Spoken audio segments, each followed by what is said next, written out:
C'est parti, salut les gens, on se retrouve aujourd'hui pour une nouvelle vidéo où nous allons continuer notre série de vidéos sur les cours du module d'anatomie, toujours avec cette cinquième unité de la deuxième année médecine, l'unité qui abordera l'appareil nerveux et les organes de sens.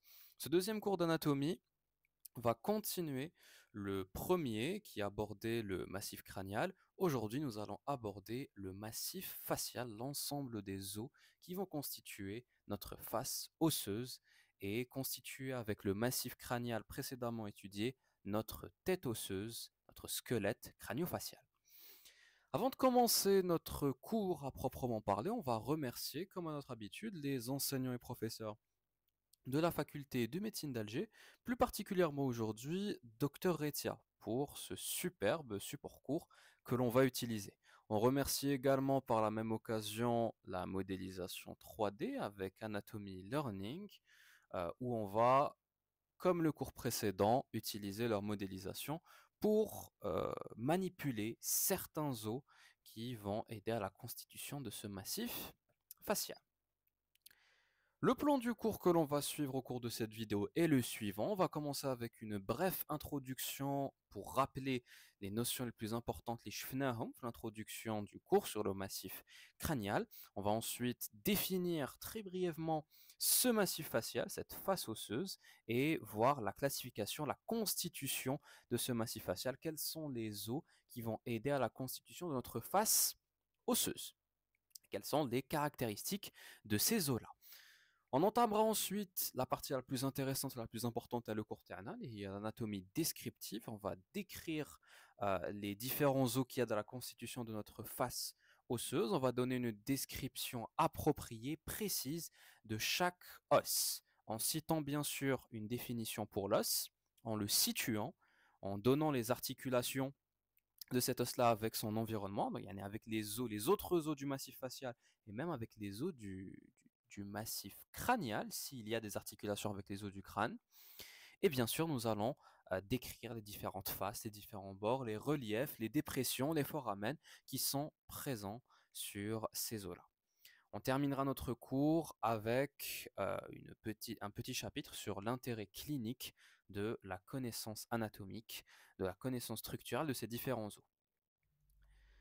Donc pour l'introduction, tu le sais, notre tête osseuse, c'est l'ensemble des os qui vont aider à structurer le segment le plus supérieur de ton organisme, de ton corps, qui est bien sûr la tête. Il formera un squelette que l'on appelle le squelette crânio-facial, qu'on peut diviser en deux parties. Le crâne osseux, la partie postéro-supérieure, la partie postérieure et supérieure de cette tête osseuse, formée d'un ensemble d'os qui va envelopper et protéger l'encéphale, qui va envelopper et protéger des éléments de notre système nerveux central, entre autres les deux hémisphères cérébraux, le tronc cérébral et le cervelet, qui sont à l'intérieur de cette boîte qui est partiellement fermée, elle est ouverte sur sa partie ou bien sa face inférieure, laissant passer bien sûr des éléments vasculaires et des éléments nerveux, c'est bien sûr la base du crâne. Cette base du crâne-là, cette face inférieure de notre massif crânien, de notre crâne osseux, va séparer, comme tu le vois ici, donc ces pointillés en rouge que tu vois ici, symbolisent, représentent entre autres la base du crâne. La base du crâne, on en a parlé la dernière fois sur le premier cours, le cours sur le massif crânial. C'est la partie, ou du moins le plancher, la partie inférieure de notre massif crânial, qui est concave, qui présente plusieurs fosses, qui vont se présenter sous la forme de marches d'escalier. C'est pour ça que tu vois ici des marches d'escalier.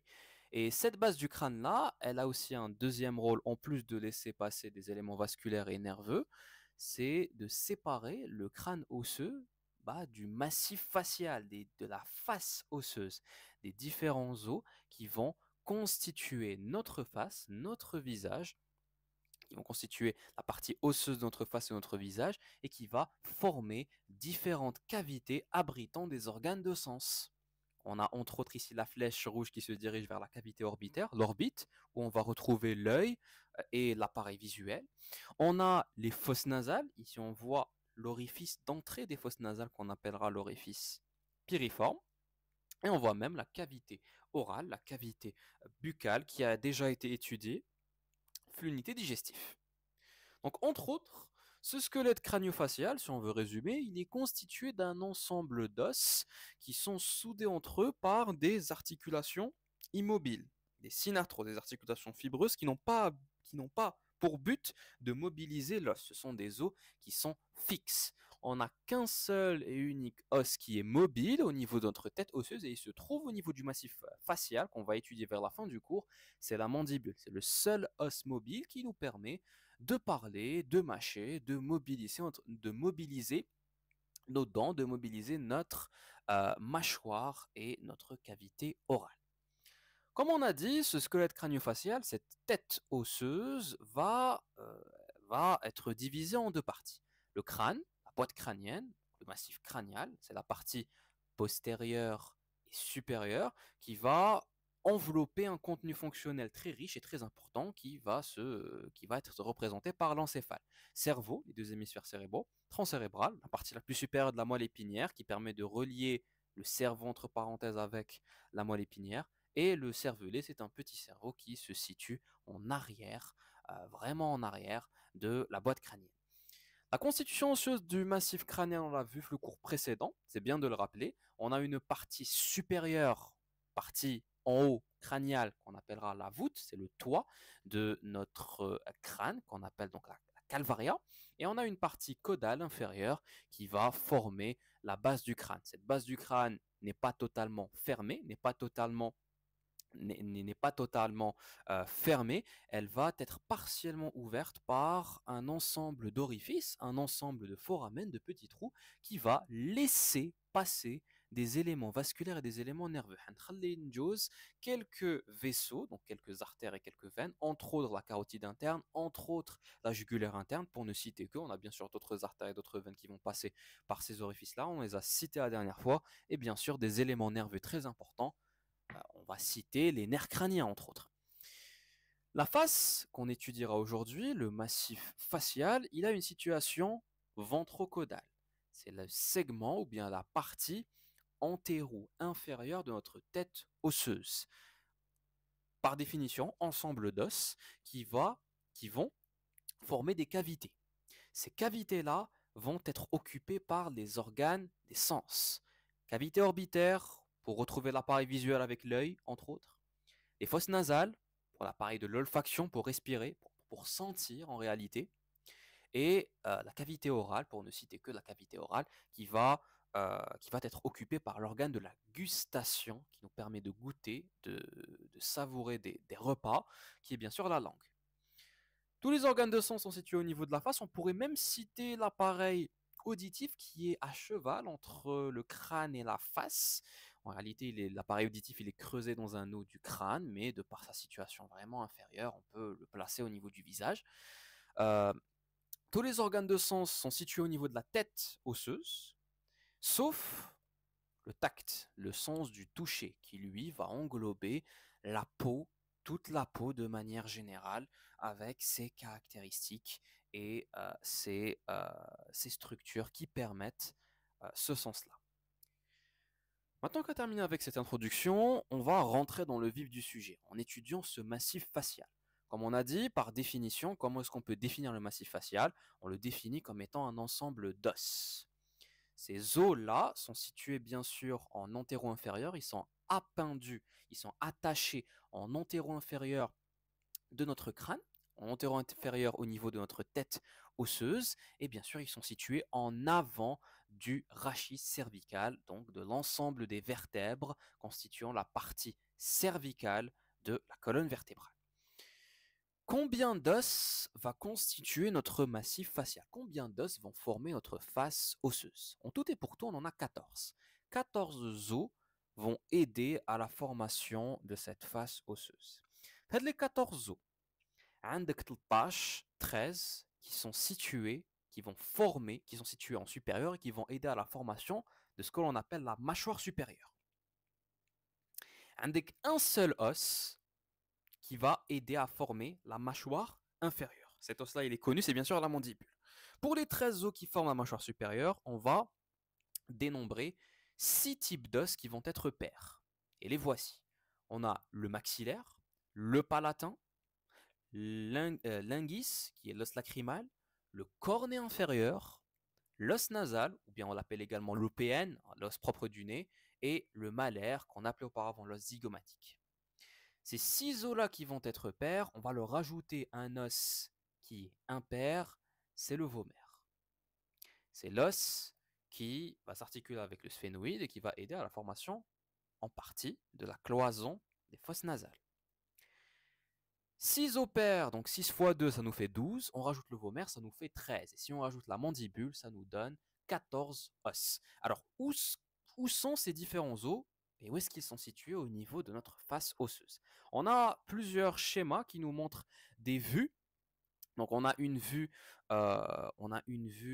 enfin, supérolatérale, si on veut, une vue supérolatérale de biais qui nous montre ici en bleu le crâne, le massif crânial, et en rouge les différents os qui vont constituer la face osseuse. On a une vue de face, une vue vraiment coronale où on peut apercevoir et délimiter les différents os qui aident à la formation de la face osseuse. On a ici une vue inférolatérale de biais ténite qui nous permet de voir d'autres os qui aident kiff à la formation de ce massif facial, et on a une vue totalement inférieure. Là, c'est une vue carrément sur l'exobase, sur la partie inférieure de la base du crâne avec la mâchoire supérieure, le massif facial supérieur qui est attaché à cette exobase, comme tu peux le voir. Donc, on va voir les différents os qu'on vient de citer. Comme on a dit, on en a 13 os qui vont aider à la formation de ce massif facial. Le maxillaire. Le maxillaire, le voici, il est en numéro 1. C'est l'os que tu vas voir ici avec son petit trou, ce petit foramen qui est creusé, ce trou qui est creusé juste au-dessous de l'orbite. C'est un os pair qui va former avec son homologue l'arcade dentaire supérieure. L'arcade dentaire supérieure, donc les dents supérieures théoaques, ils sont insérés au niveau de foramen alvéolaire, au niveau des alvéoles dentaires creusés dans ce maxillaire. Ce maxillaire, il a un rôle très important. Il va aider à former donc l'arcade dentaire supérieure. Il va aider à former l'orbite. Il a une partie qui va aider à former l'orbite et il va aider à former les fosses nasales.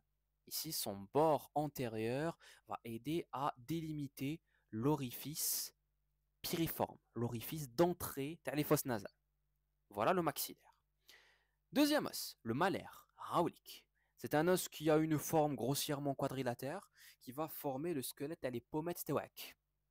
Les pommettes, la région juste au-dessus de tes joues, euh, est formée donc par cet os-là, qui est l'os malaire qu'on appelait auparavant l'os zygomatique. Comme tu le vois, il va s'articuler avec le frontal en haut, il s'articule avec le processus zygomatique du temporal, il s'articule avec le maxillaire, et il a donc un rôle très important en clinique parce qu'il il va jouer le rôle de pare-choc. C'est un os qui est palpable, il a une face latérale palpable en subcutanée qui fait que c'est un peu le pare-choc du visage. Il aide à protéger un petit peu la cavité orbitaire, donc il aide à former la cavité orbitaire comme tu peux le voir, et il va aider à protéger l'œil et tout, vu que c'est le pare-choc derrière le visage et à la face théraque. L'os nasal, en numéro 3, le voici. Un os lui aussi de forme quadrilatère, relativement rare, qui aide à former la base de ton nez. On parle d'os propre du nez. Il est situé à la racine de ton nez et il a un intérêt clinique vu que sa fracture, eh ben, sa fracture est synonyme en fait de fracture du nez. Il aide à former le nez osseux et il délimite qui mal maxillaire, l'orifice piriforme, l'orifice d'entrée des fosses nasales. Là, je suis en train de te donner un résumé de chacun des os et de te les situer pour que juste après la description, ça soit beaucoup plus simple. L'os lacrymal, numéro 4, c'est un os qui est un peu plus profond. Il aide à former la paroi médiale de la cavité orbitaire et il aide aussi à former la paroi latérale des fosses nasales. Ici, on ne voit pas sur cette vue, on voit uniquement la face orbitaire, la face qui forme la cavité orbitaire, comme tu peux le voir ici. C'est un os donc, qui est ici numéroté en numéro 4, bien sûr. Et pourquoi est-ce qu'on l'appelle l'os lacrymal? Parce qu'il va rentrer en rapport avec le sac lacrymal. Il va former avec son maxillaire, avec le maxillaire, une gouttière, un sillon, la gouttière lacrymale qui permet l'écoulement des larmes. Quand on parle de lacrymal, on parle automatiquement de larmes et on va donc citer, donc les larmes c'est où? C'est au niveau des yeux, au niveau de ta cavité ou bien de tes cavités orbitaires. Le vomère. Vomère, numéro 5, c'est un os qui, comme j'ai dit, il va aider à former la cloison des fosses nasales, la paroi médiale des fosses nasales. Au même titre que la lame perpendiculaire de l'ethmoïde, si tu te rappelles. La lame perpendiculaire de l'ethmoïde et le vomère, ils vont aider à former cette cloison au niveau des fosses nasales, cette cloison osseuse, bien sûr. Et le vomère, c'est un os qui va se situer vraiment en postérieur et en inférieur. Il a vraiment une situation postérieure-inférieure qui est très difficilement visible sur cette vue supérolatérale. C'est très difficile de le voir. Même sur cette vue frontale, là tu vois le vomère, il est coloré en bleu foncé. Il occupe la partie inférieure, mais il occupe aussi la partie postérieur, on va le détailler juste après. Sixième os qui est représenté sur cette vue-là, c'est la mandibule, comme tu peux le voir, un os en forme de fer à cheval, en forme de U, avec un corps, deux branches montantes. C'est un os qui forme l'arcade dentaire inférieure. Il forme à lui seul la mâchoire inférieure et c'est un os mobile de par son articulation avec le temporal, l'ATM, l'articulation temporomandibulaire la plus mobilisée au niveau de ton organisme. Là, on a une vue de face qui nous permet d'observer les os qu'on vient de citer. Le nasal, le voici. L'os lacrymal, le voilà en rouge, il est en interne ici. Le maxillaire, comme tu peux le voir, c'est un os en forme plus ou moins pyramidale avec pas mal de processus, quatre processus d'Amkhardjenlo, et il va aider à former l'arcade dentaire supérieure. Le malaire, squelette de tes pommettes, et la mandibule ici avec le vomère. Le seul os qu'on n'a pas cité sur la vue précédente, c'est le cornet inférieur. Le cornet inférieur, c'est un os, c'est un repli osseux qui va continuer la série des cornets de l'ethmoïde. Tu te rappelles bien, l'ethmoïde, sa face interne, sa face médiale, était constituée d'un ensemble de replis osseux qu'on avait appelé les cornets. On avait cornet supérieur, cornet moyen, on a même cité le cornet suprême. Le dernier cornet, le cornet inférieur miltaht, il ne fait pas partie de il ne fait pas partie de l'ethmoïde, c'est un os à part, c'est un os wahdo, qui est situé bien sûr en inférieur et qui va avoir un rôle très important et on va citer juste après. Passons sur la vue inférolatérale. Quels sont les os qu'on n'a pas cités? On voit toujours ici en bleu le maxillaire avec son orifice hadaya, on va le citer juste après avec son importance. On voit en numéro 2 l'os malaire, on voit le nasal hanaya, on voit le vomère en numéro 5 ici. Donc tous ces os-là, on les a déjà vus. Le seul os, on n'a toujours pas vu, et ici on peut le voir, on peut l'apercevoir sur cette vue inférieure, qui nous permet d'apercevoir l'exobase carrément, c'est l'os palatin. L'os palatin, on l'a déjà cité lorsqu'on a parlé de la cavité orale. C'est ce que tu vois en jaune. C'est un os qui va avoir une forme de L. On va le voir très très bien juste après avec la modélisation 3D. Il a une forme de L. Sur une vue frontale, il forme le LTAC. Il a une lame verticale, une lame horizontale. Et c'est la lame horizontale que tu es en train d'apercevoir ici sur cette vue inférieure. Elle permet de former avec son homologue contralatéral, donc la lame horizontale de l'autre palatin, du palatin de l'autre côté, de former le tiers postérieur du palais osseux. Le palais osseux, donc la voûte palatine, euh, le toit, la cavité orale, il est formé par deux os, le maxillaire et le palatin. Le maxillaire a un processus qu'on appelle le processus palatin du maxillaire. Il va former avec son homologue contralatéral les deux tiers antérieurs du palais osseux.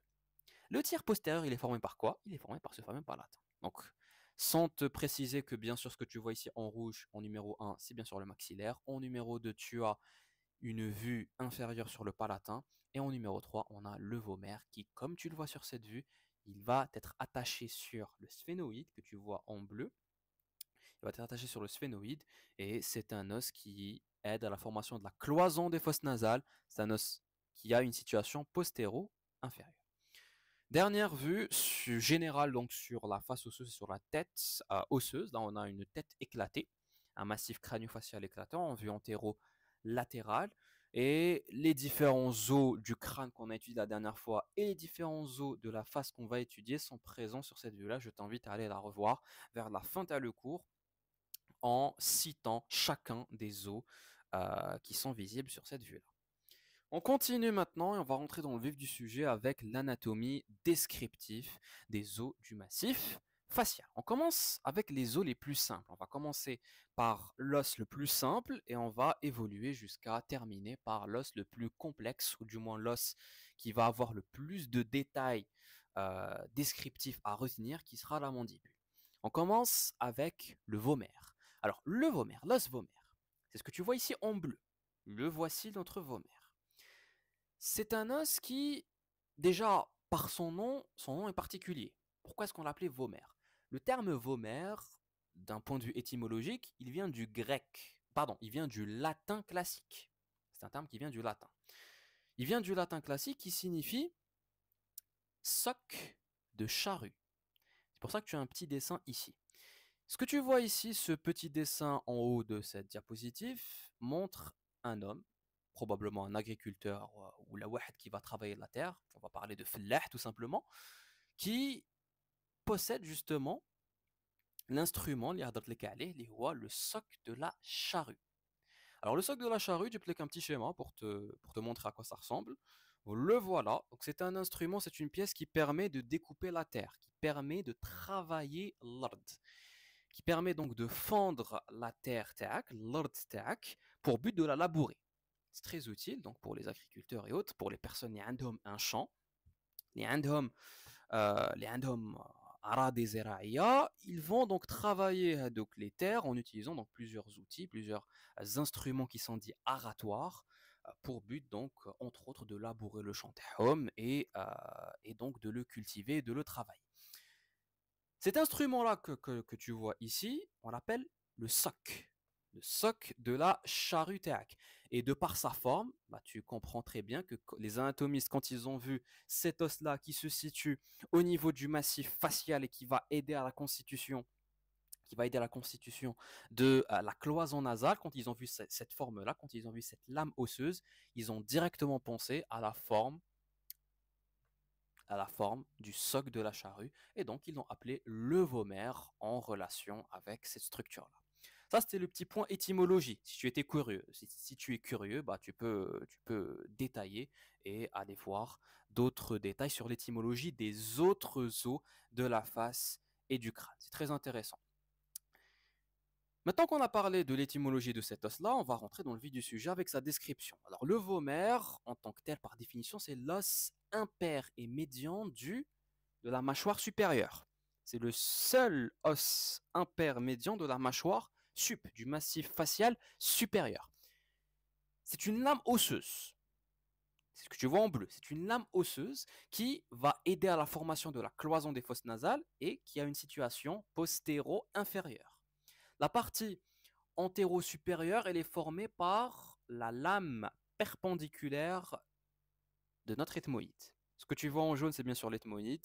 Donc là, tu as une vue sagittale sur la cloison des fosses nasales. Là, tu es en train de voir tu es en train de voir la cloison des fosses nasales, la face médiale des fosses nasales, formée par, pour la partie osseuse en tout cas, la lame perpendiculaire de l'ethmoïde et le vomaire. Ce sont les deux structures qui vont aider à former la cloison osseuse. On ne parle pas de la cloison, de la partie cartilagineuse qui se continue avec le cartilage nasal.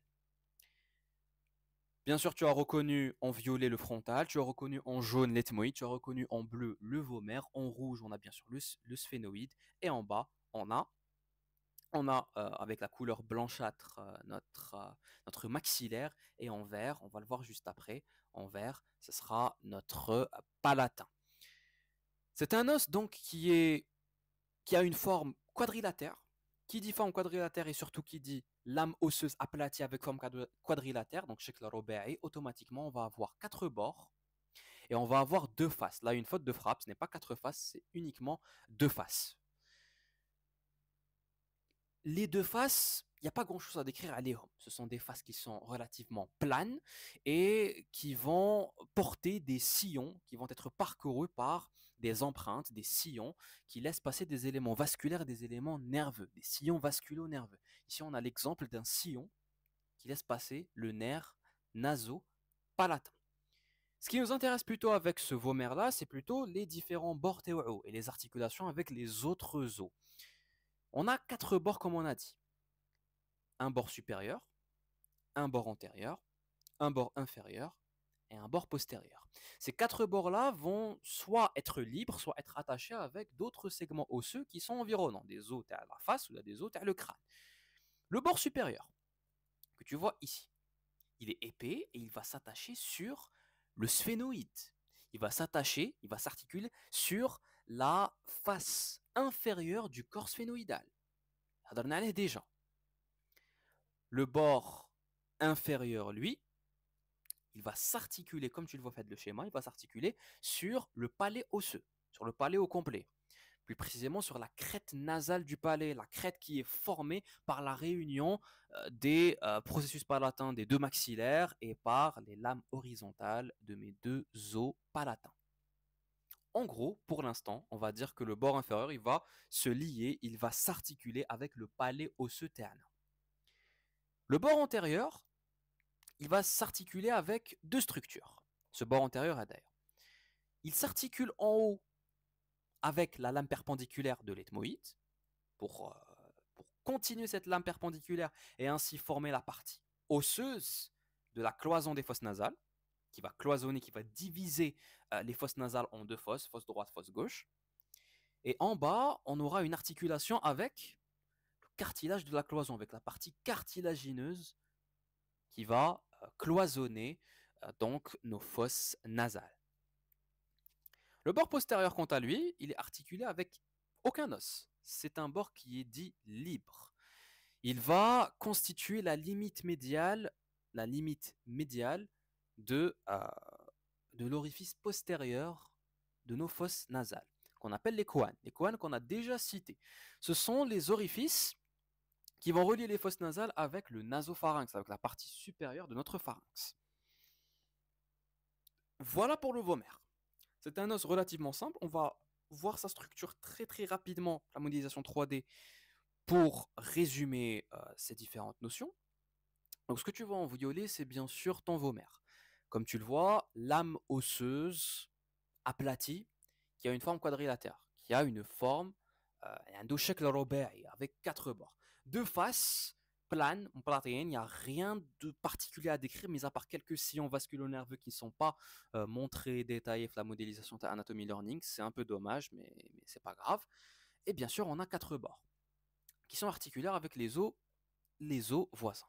Le bord sup, tu le vois, il est articulaire avec quoi? Il est articulaire avec le sphénoïde, avec la face inférieure du corps sphénoïdal. D'ailleurs, c'est un bord qui est très très épais. Il s'étale sur toute la largeur de notre face inférieure du corps sphénoïdal, sur le corps inférieur de notre sphénoïde. Le bord inférieur, lui, il est moins épais, bien sûr, il est beaucoup plus mince, beaucoup plus tranchant. Il va s'articuler avec le palais osseux. Alors, le palais osseux, tu le vois ici. On a une partie qui est formée par le maxillaire et on a une partie qui va être formée par le palatin. Le bord antérieur, il va être lié avec un os qui a été enlevé ici. Ce sera l'ethmoïde. Il va être lié avec la lame perpendiculaire de l'ethmoïde. En revanche, le bord postérieur, lui, il reste libre. Il reste libre et il va permettre de limiter les deux orifices qui vont faire communiquer les fosses nasales avec le pharynx en arrière, c'est-à-dire les coanes. Les coanes, ce sont les orifices postérieurs des fosses nasales. Ils vont relier le nasopharynx avec ces mêmes fosses nasales et elles sont limitées par deux éléments osseux. Donc, le septum, la cloison, est limitée par le bord postérieur de notre vomère. Pour les parois latérales, par contre, ils vont être limités par les processus ptérygoïdes. Les processus ptérygoïdes, ils vont limiter les coanes en latéral. Voilà pour notre vomère. On a tout cité sur cet os-là, ce qui est un os relativement simple à comprendre. On passe maintenant à un deuxième os très très simple, toujours dans la lignée des os quadrilatères, des os aplatis, qui n'ont que deux faces et quatre bords à décrire. On va parler des OPN, donc des os propres du nez. Cette fois-ci, on parle d'un os pair. On a deux exemplaires, واحد sur la droite, واحد sur la gauche. C'est un os pair du massif facial qui a la forme d'une lame quadrilatère. Une lame osseuse aplatie avec quatre bords. Deux faces et quatre bords à décrire. Faites les deux faces. On a une première face qui est sous-cutanée, lisse, palpable même. C'est la face antérolatérale, visible sur une vue antérieure et même sur une vue latérale. C'est une face qui est relativement convexe voire plane. Soit elle est plane, soit elle est relativement ou elle est légèrement convexe. La deuxième face, qui n'est pas visible sur ces schémas Hadoma, elle est visible ici. C'est la face postéro-médiane. Elle est beaucoup plus concave.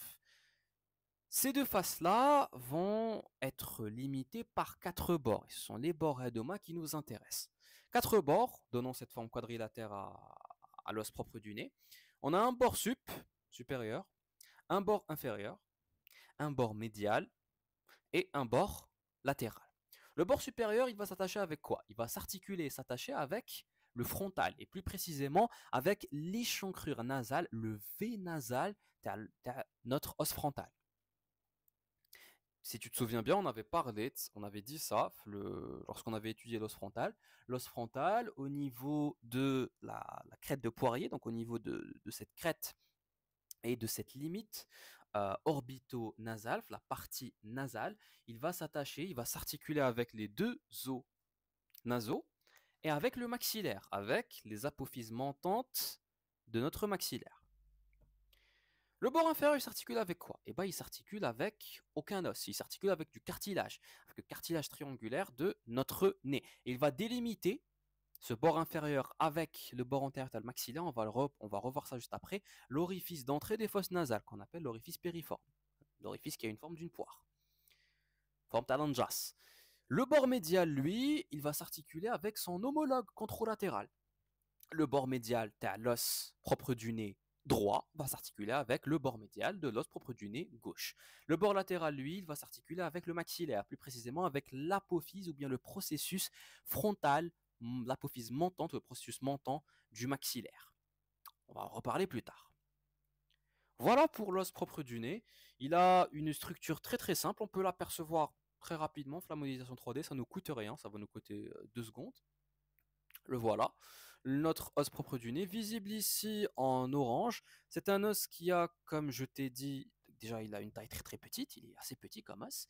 Il l'aide à former le nez osseux, il se situe à la racine, à la base de ton nez. Et donc c'est un os pair de la mâchoire supérieure, du massif facial sup, qui va être constitué, qui va présenter à décrire deux faces avec quatre bords. On parle de lame osseuse quadrilatère. La première face, elle est sous-cutanée, antérolatérale. La deuxième face, on la voit ici. Elle est postéro-médiale, légèrement concave. Et les quatre bords vont s'articuler avec les os voisins. Donc un bord sup avec le frontal, un bord latéral avec l'apophyse montante du maxillaire, un bord inférieur qui va s'attacher au cartilage et qui va délimiter l'orifice périforme, et un bord médial qui va s'attacher avec son homologue, yani l'autre os propre du nez de l'autre côté, contralatéral. Voilà pour notre os nasal. On va un petit peu parler de l'intérêt clinique. C'est un os qui est important à connaître. Sa structure est importante à connaître euh, pour n'importe quel praticien. Voilà, parce que c'est l'un des os qui est le plus exposé au traumatisme, qui est le plus exposé aux problèmes, aux fractures du visage. Au niveau du visage, on a deux os qui sont très très exposés. Avec l'os propre du nez, et j'ai pas besoin de dire ouais, n'importe qui, enfin j'espère que Meshinta, mais bon, la plupart des gens déjà subis, lorsqu'ils reçoivent un coup au visage, ils vont le recevoir ils vont le recevoir au niveau du nez. Donc c'est le premier os qui va être touché. Deuxième os, on va le voir juste après, c'est l'os malaire.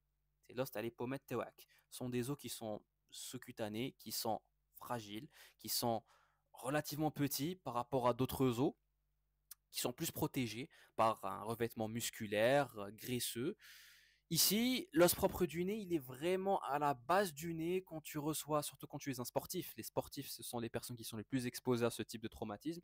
Quand tu es un sportif, quand tu es un boxeur, encore pire, quand tu es un boxeur ou là, un artiste martial, tu fais des arts martiaux ou autres, ou là juste darb, barra, bark, recevoir un coup au niveau du nez peut causer un traumatisme et entre autres une fracture de cette OPN, donc de cet os propre du nez. En clinique, le diagnostic de la fracture de l'os propre du nez, il est assez simple. Il s'appuie essentiellement, majoritairement, sur l'examen clinique. Il dit qu'un patient, nifum nefar, il peut être un peu bleuté. Déjà, il va saigner. Nifum nefar, il va saigner. Il va avoir très très mal à la palpation. Il a très très mal. Et surtout, un signe très très important, la déviation. Un nez, comme sur cette photo, un nez qui est dévié, ça montre à 99% bah, qu'il y a une fracture, hein. Il y a une fracture. Tu peux demander une radio pour confirmer. Si tu demandes une radio, bah, tu vas voir la fracture au niveau de l'os propre du nez. Mais généralement, l'examen radiologique, il est pas nécessaire. On peut diagnostiquer une fracture au niveau de l'os propre du nez juste avec l'examen clinique. Et bien sûr, s'il y a une déviation importante, on peut être amené à pratiquer un acte chirurgical. La plupart du temps, les fractures de l'os propre du nez, mais au pire des cas, s'il y a une déviation, on va juste réduire la déviation et laisser la cicatrisation avec le repos et autres. Voilà pour l'intérêt clinique. Les détails, tu les auras bien sûr plus tard, les années à venir.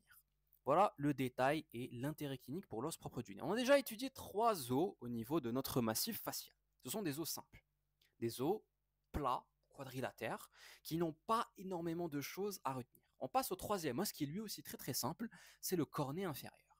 Alors cet os-là, avec cette grosse flèche rouge qui le montre très très bien, c'est un os particulier, très important pour la formation de la paroi latérale des fosses nasales.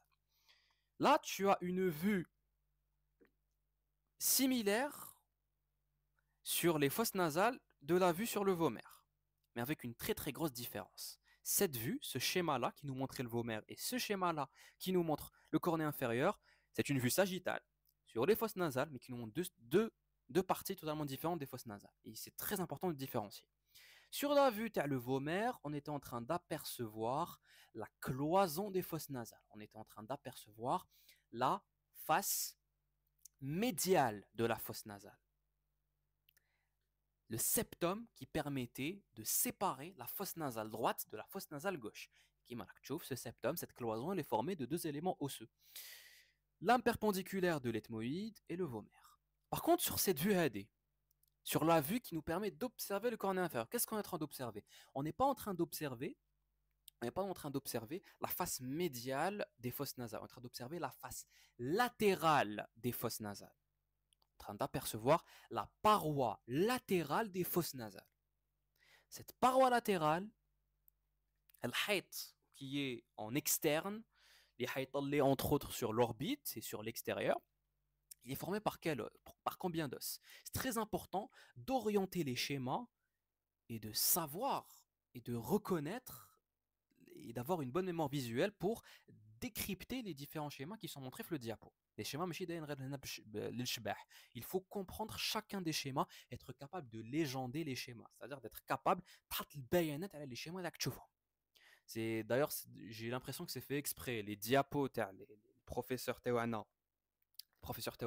à la faculté de médecine d'Alger, j'ai l'impression qu'ils le font exprès. Ils prennent des schémas, des ressources ou des références bibliographiques donc le livre, le Kamina, les livres Tahammoudi ou bien d'autres schémas comme Grey's Anatomy ou l'Atlas Anatomy, et ils enlèvent les différentes légendes, les bayanettes. Soit lorsque je vais t'exposer ou t'expliquer un truc, le diapo, là ici j'ai envie de te montrer le cornet inférieur, je te mets cette flèche rouge, et pour le reste, c'est à toi de chercher, c'est à toi de comprendre le schéma.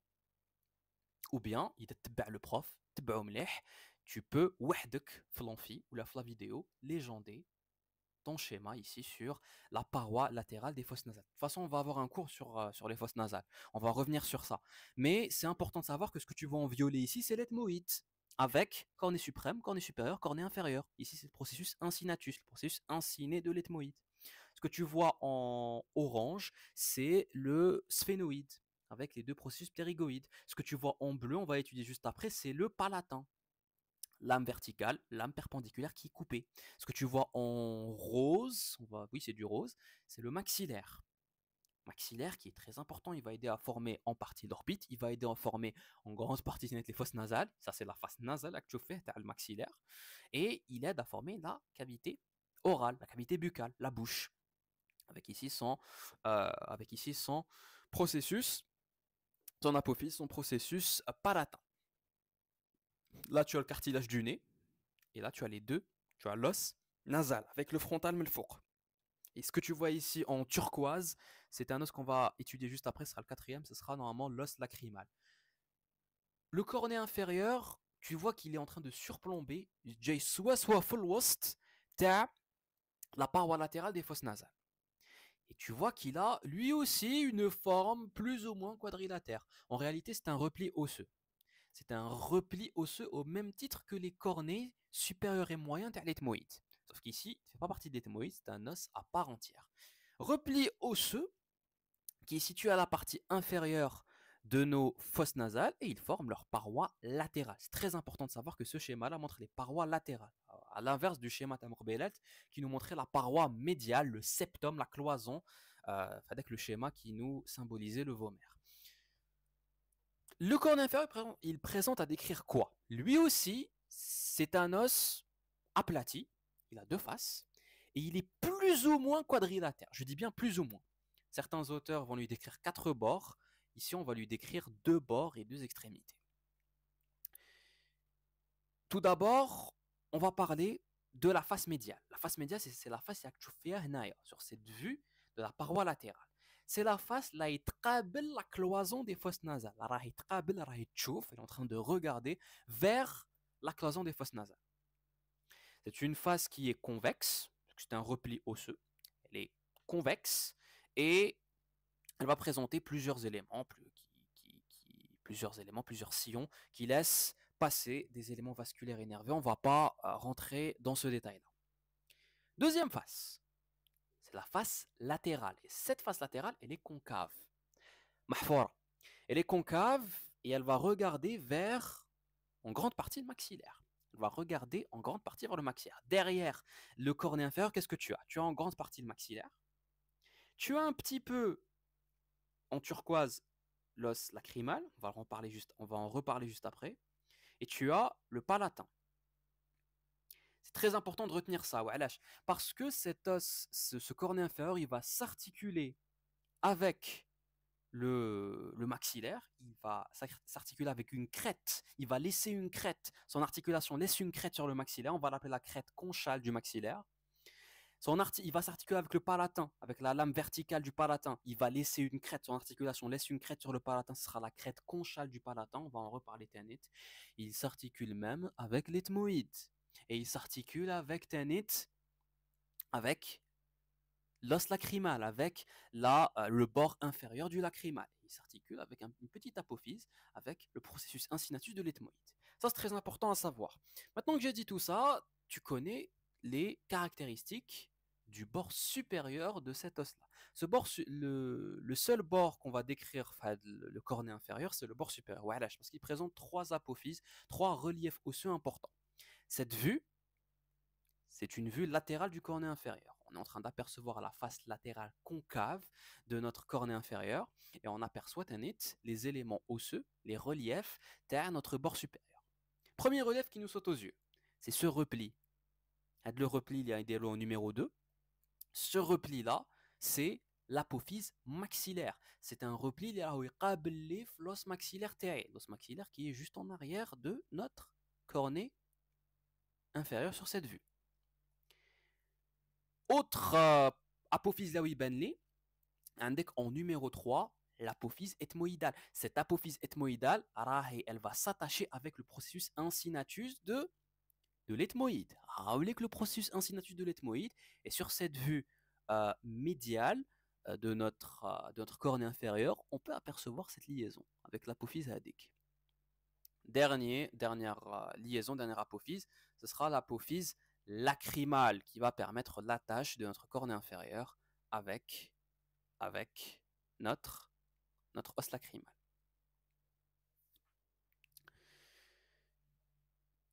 Maintenant qu'on a dit tout ça, pour mieux comprendre la structure de ce cornet inférieur, on va observer sa modélisation 3D. Rien de tel que la manipulation d'un os pour comprendre et mieux imaginer sa structure. Alors, haoulek le cornet inférieur sur une vue de face. Pour mieux l'apercevoir et le comprendre, on va prendre une vue latérale, une vue sagittale, enlever le maxillaire, enlever le malaire, et oui, on va enlever ce palatin.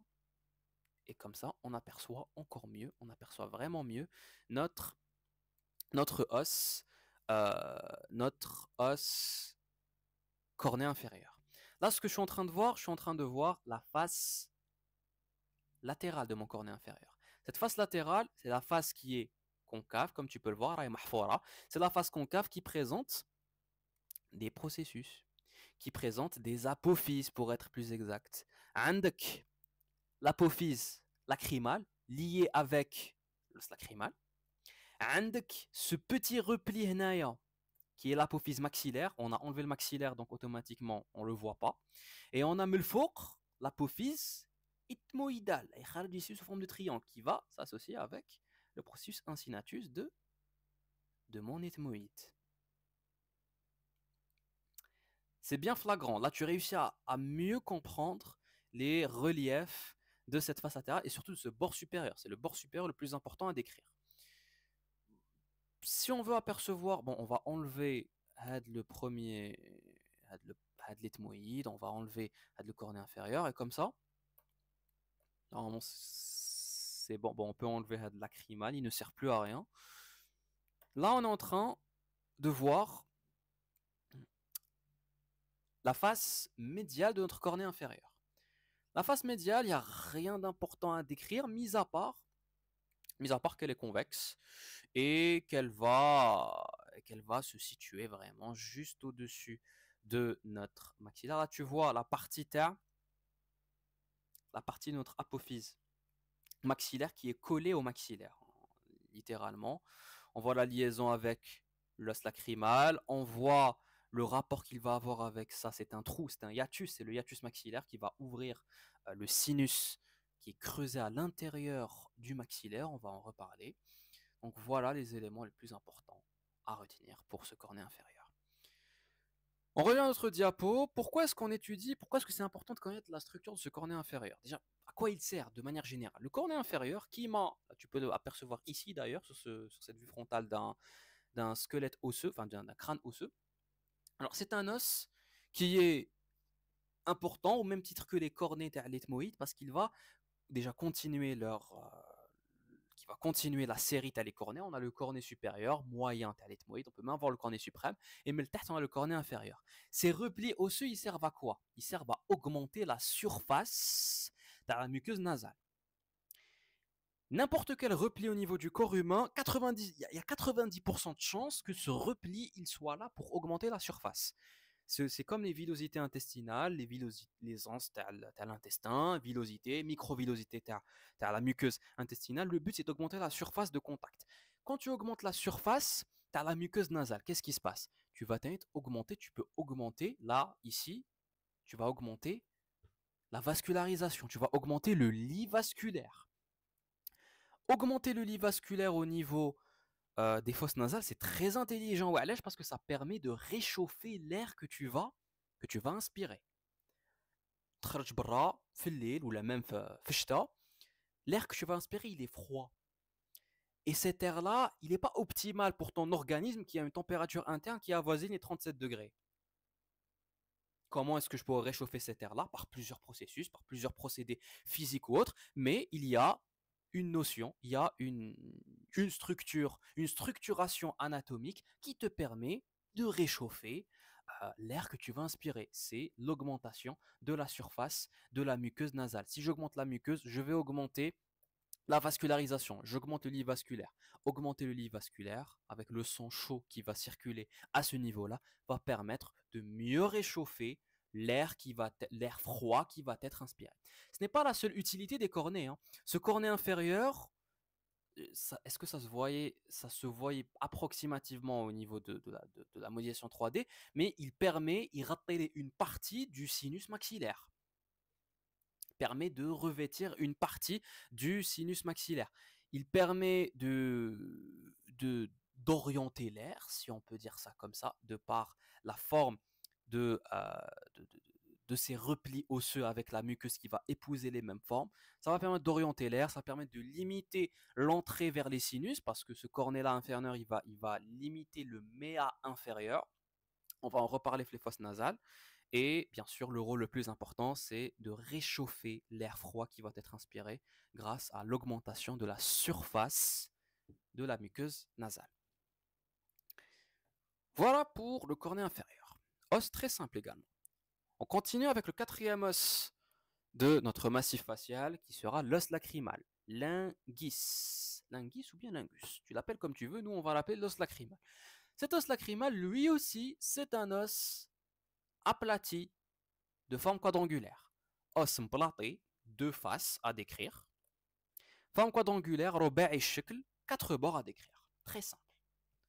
C'est un os qui a une forme de lame, kif kif, lame osseuse, formation lamellaire, et qui va se situer au niveau de l'orbite et au niveau des fosses nasales.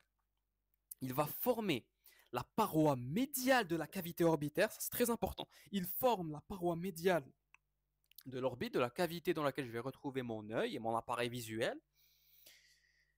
Et il forme Tanit la paroi latérale, on l'avait vu ici, la paroi latérale des fosses nasales. Et c'est normal.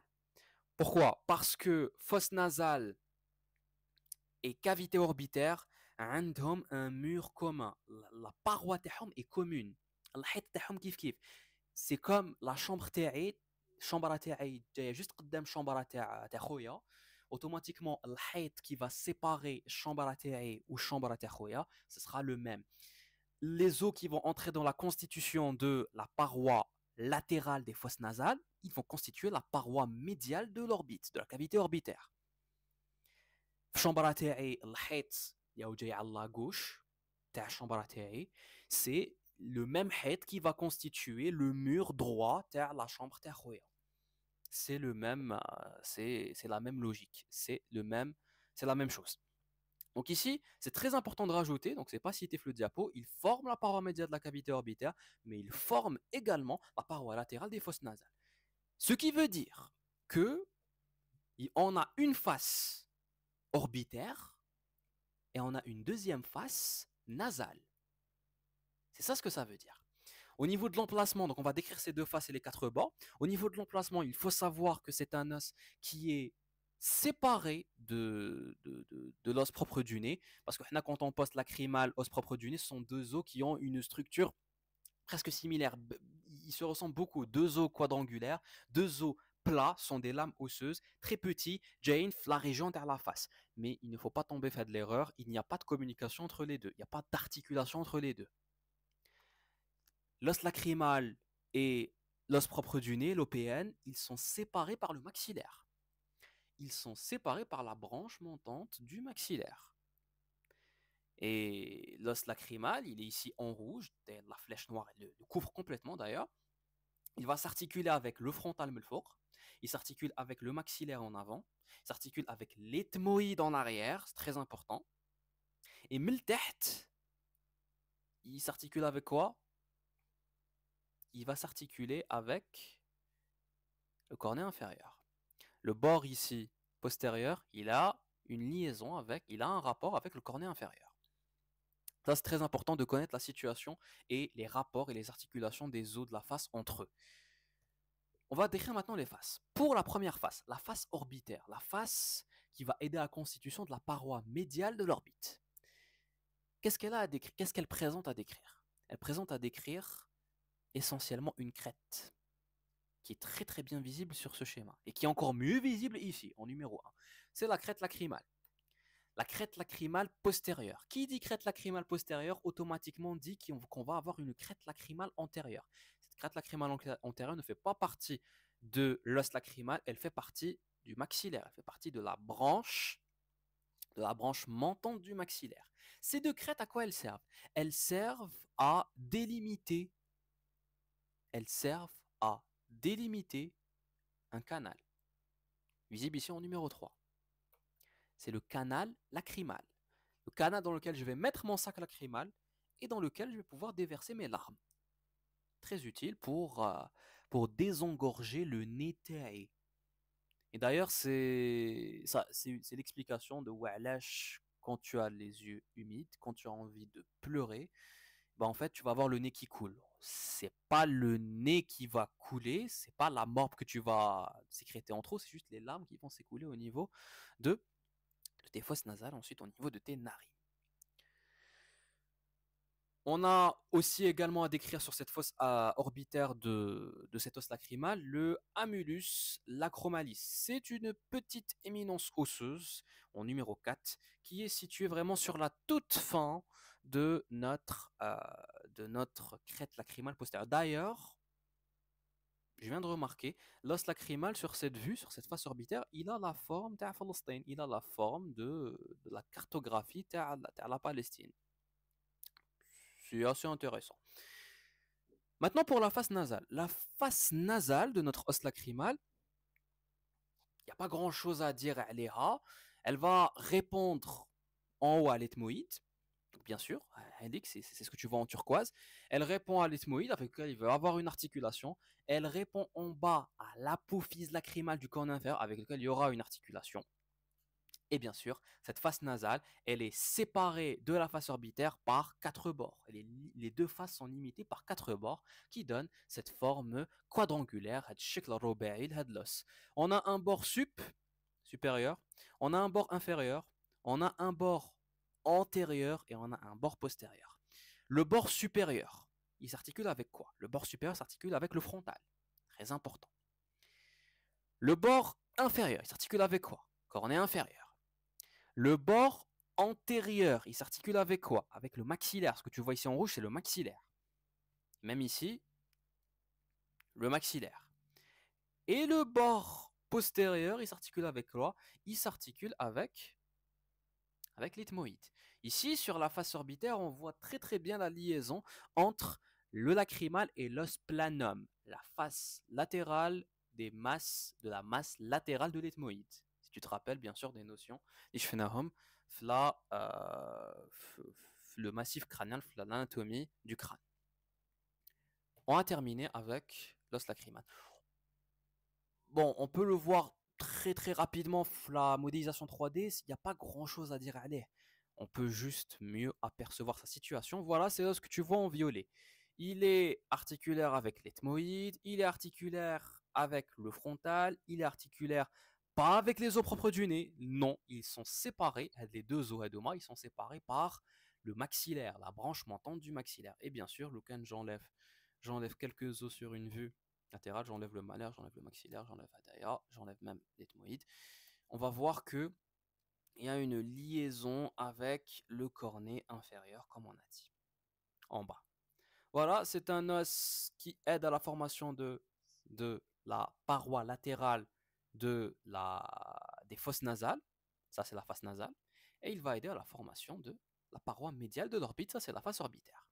Et c'est sur la face orbitaire qu'il va avoir la structure la plus intéressante, qui est bien sûr la crête lacrymale postérieure, délimitant avec son homologue antérieur du maxillaire, de la branche montante du maxillaire, le canal lacrymal dans lequel je vais placer mon sac lacrymal permettant l'évacuation de mes larmes.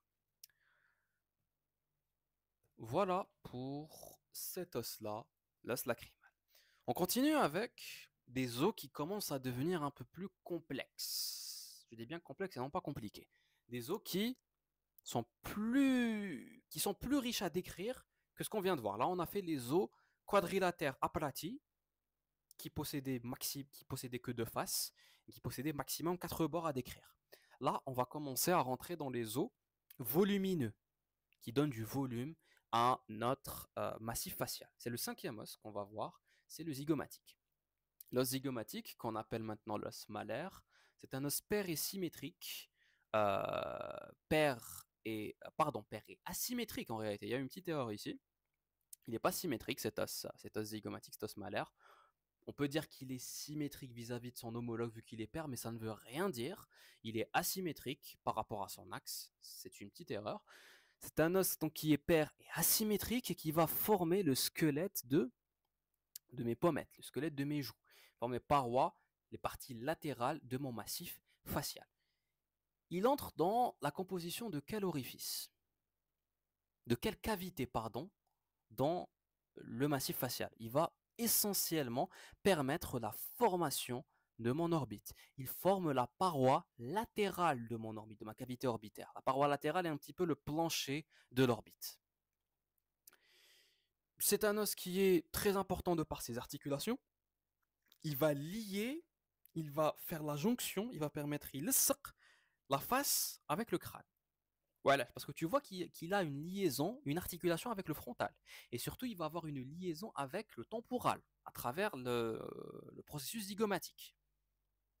Donc c'est un os qui va s'articuler avec le maxillaire, os de la face, et qui va s'articuler avec deux os le crâne, le frontal et le temporal. Il a une forme grossièrement quadrilatère. Oui, oui, il a une forme grossièrement quadrilatère. Ça, tu ne réussis pas à bien le voir sur cette vue. On va le voir sur la modélisation 3D. Et il va présenter à décrire non pas deux faces. Là aussi, il y a une erreur. Il a trois faces à décrire. Il a quatre bords, quatre angles.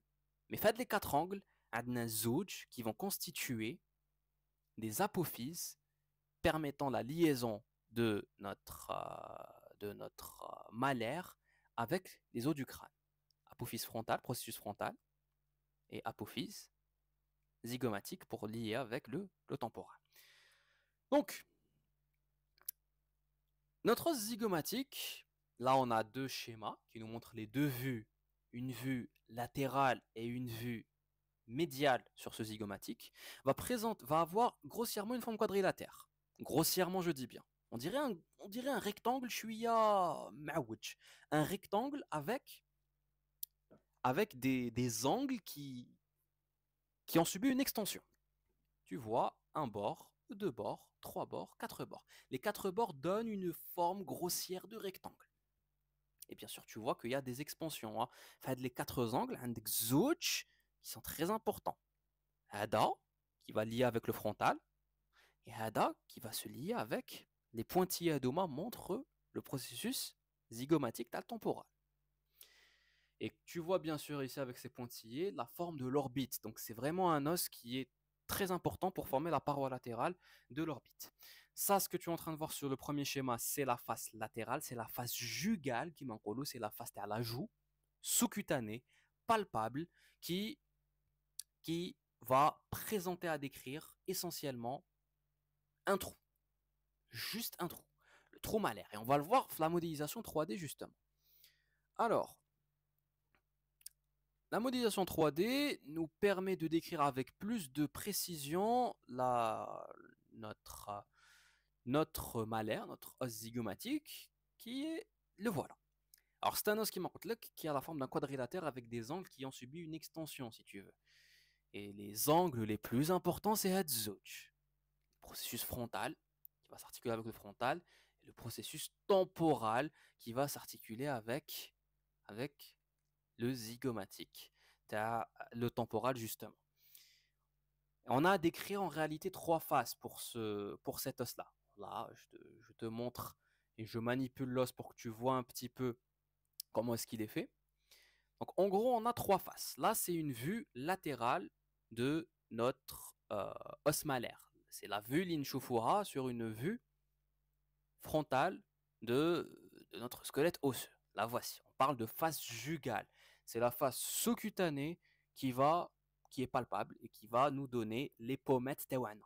Les pommettes, c'est la région qui est située juste au-dessus, ou qui fait partie même de la joue teak. L'khdoud tewak. Donc, cette face-là jugale, elle va présenter à décrire uniquement une structure qui va nous intéresser. C'est un trou. Il est visible ici. C'est le trou malaire. Ce trou malaire, il est très très très important. Walash, parce qu'il va laisser passer un élément nerveux. N'importe quel trou et foramen en ostéologie, n'importe quel trou et foramen en ostéologie va soit laisser passer un vaisseau, artère ou veine, soit laisser passer un nerf, ou un rameau vasculaire, ou bien un rameau nerveux. Ici, le trou il est en couleur jaune. te laisse deviner ce qu'il va laisser passer. En réalité, il peut laisser passer les deux. Là, on peut même, avec Anatomy Learning, on peut même mettre les deux éléments qui va laisser passer. Ce sont des rameaux, zygomatico-faciales, donc soit de l'artère lacrymale, ici, au niveau vasculaire, et surtout du nerf zygomatique, une branche du nerf maxillaire qui est une branche lui-même du trijumeau. Le maxillaire, c'est le 5-2. Deuxième nerf de notre trijumeau, nerf essentiellement sensitif pour la face. Peut-être moteur, bien sûr, sensitif au moteur, mais essentiellement sensitif pour la face. Donc, ce trou-là, c'est le seul élément qu'on peut apercevoir sur notre face jugale, sur cette face latérale de notre os malaire. Si on retourne l'os, qu'est-ce qu'on va apercevoir? Eh bien, on va apercevoir ici la face médiale, la face temporale. Si on revient sur notre squelette, cette face-là, elle va limiter la fosse temporale. La fosse qui est située en avant du temporal. La voici. On parle de fosse médiale pour notre os malaire. Cette face-là, elle présente à décrire quoi? Quels sont les éléments importants qui sont présents au niveau de cette face-là? Il n'y a pas grand-chose. C'est une face qui est concave, ça c'est très important à dire, elle est concave, voilà. Elle présente à décrire un petit peu sur la gauche ici une surface rugueuse, une surface articulaire avec le maxillaire. Cette partie-là va s'articuler avec mon maxillaire, avec l'os maxillaire terrien. Mais surtout, un petit peu plus haut, on va voir quoi? Un autre foramen, un autre trou. C'est le foramen zygomatico-temporal. On avait vu sur la face jugale le trou malaire qu'on appelle en réalité plus précisément le foramen zygomatico-facial, le foramen creusé au niveau de l'os zygomatique qui donne sur la face. C'est le foramen zygomatico-facial. Foramen zygomatico-facial et ici le foramen zygomatico-temporal creusé sur la face temporale de notre os malaire, de notre os zygomatique. Et on a un troisième foramen qui est présent sur la troisième face, qui est la face orbitaire. On a une troisième face, effectivement, c'est la face qui va former la paroi latérale et le plancher de notre orbite. On peut la voir sur une vue du crâne pour mieux imaginer. La voici, elle est là. Et il y a un autre trou, il y a un autre foramen. C'est le foramen zygomatico-orbitaire. Foramen, kiff, les trois foramen laissent passer des éléments nerveux. Les trois foramen laissent passer des éléments nerveux. On va mettre les trois éléments nerveux pour comprendre quelle est la relation entre ces trois foramen. Et voilà, ici, on rajoute les rameaux. Qu'est-ce qu'on remarque? On remarque qu'en réalité, les trois foramen sont liés entre eux, sont interconnectés. Les trois foramen sont creusés dans l'os malaire et donc on a un véritable canal osseux qui est creusé derrière le zygomatique, laissant passer essentiellement des éléments nerveux, mais également ici des artères, des éléments vasculaires. Ces canaux Adouma, ils laissent passer des branches essentiellement, tel le nerf zygomatique, qui sont des branches, donc le nerf zygomatique qui nous vient du maxillaire, du nerf maxillaire qui lui-même est une branche, c'est le 5-2, qui est une branche donc du nerf trijumeau, le cinquième nerf crânien. Hadoma, les trois trous qui sont importants à reconnaître sur les trois faces du corps de notre os malaire. Pourquoi? Parce qu'ils sont importants à connaître pour décrire le trajet des différents rameaux nerveux qui visent à la vascularisation, des rameaux nerveux qui visent à l'innervation de structures au niveau de notre face, au niveau de notre crâne. Maintenant qu'on a décrit les trois faces de notre os malaire, qu'est-ce qu'il nous reste à décrire? Il nous reste à décrire ces deux structures.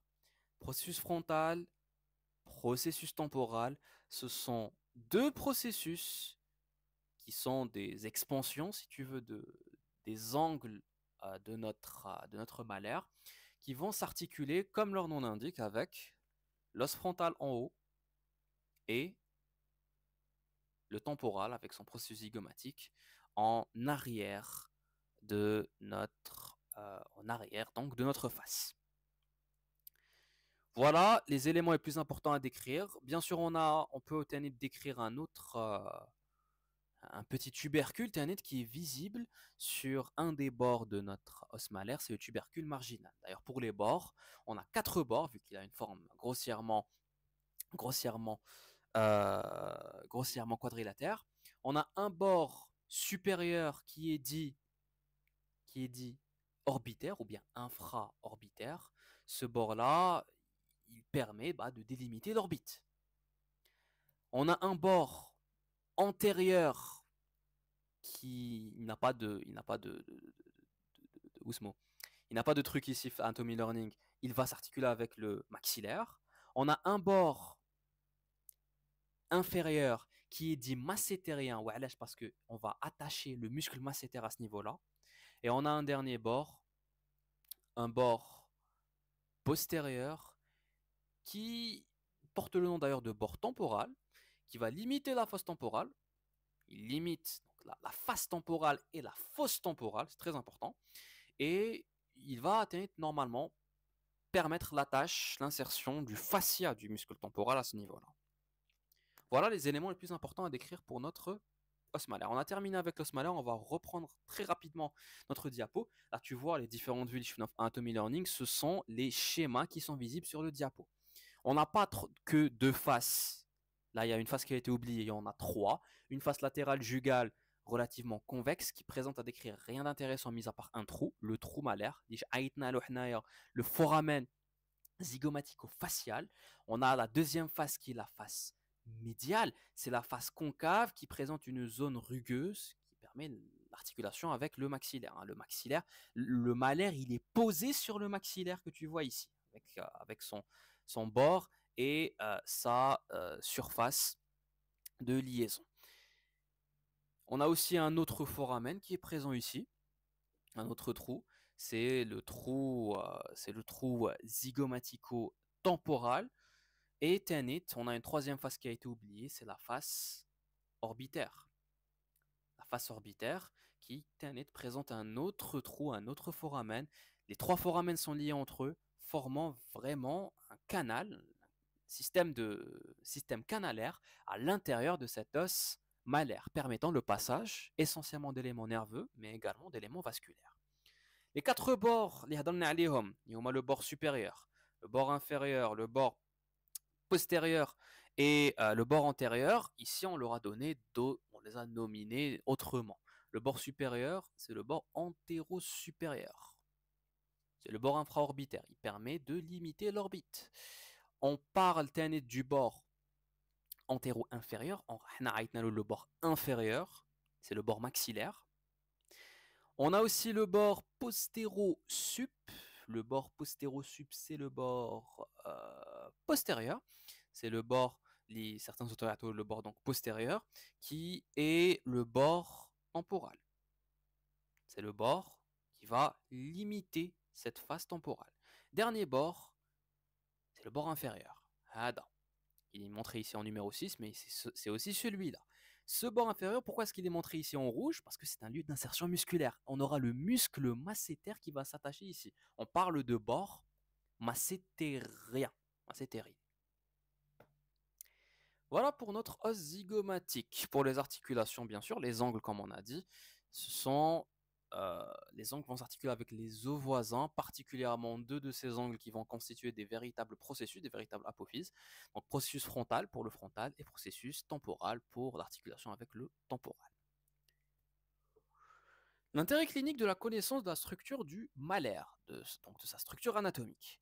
L'os zygomatique, ou bien l'os malaire, c'est la même chose. Comme je t'ai dit, le début de le cours, tout à l'heure, je t'avais dit que c'est le deuxième os qui est le plus exposé avec l'os propre du nez. Il est exposé au traumatisme.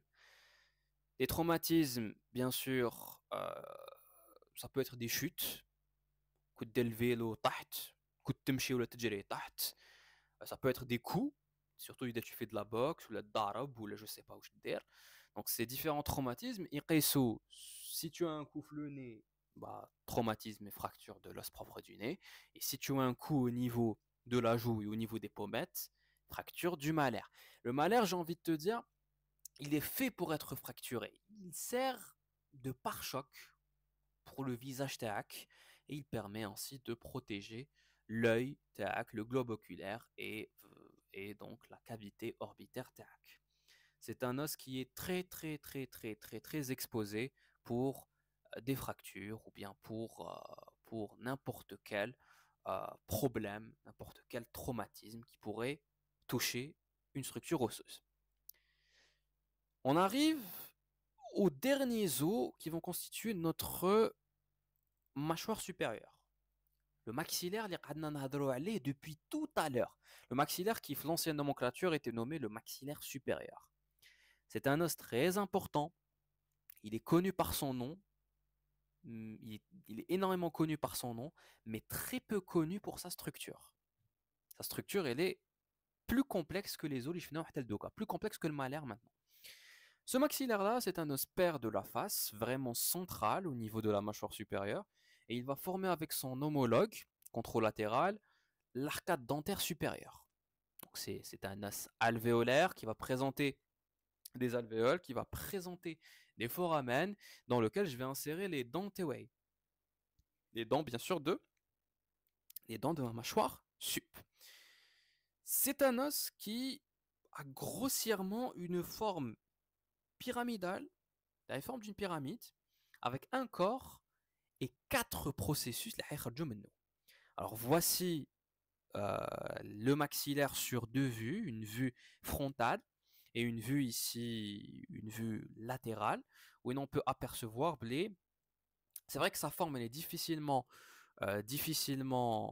caractérisable, distinguable, mais il a une forme d'une pyramide. Il a une forme pyramidale, il possède un corps qui a 3 faces et une base. Certains auteurs parlent de 4 faces. Et ce corps-là va s'attacher avec 4 processus, 4 expansions osseuses, qui sont visibles ici. Un processus montant qui est frontal, il va s'articuler avec le frontal, il est là. Un processus zygomatique, sur lequel on va attacher l'os malaire.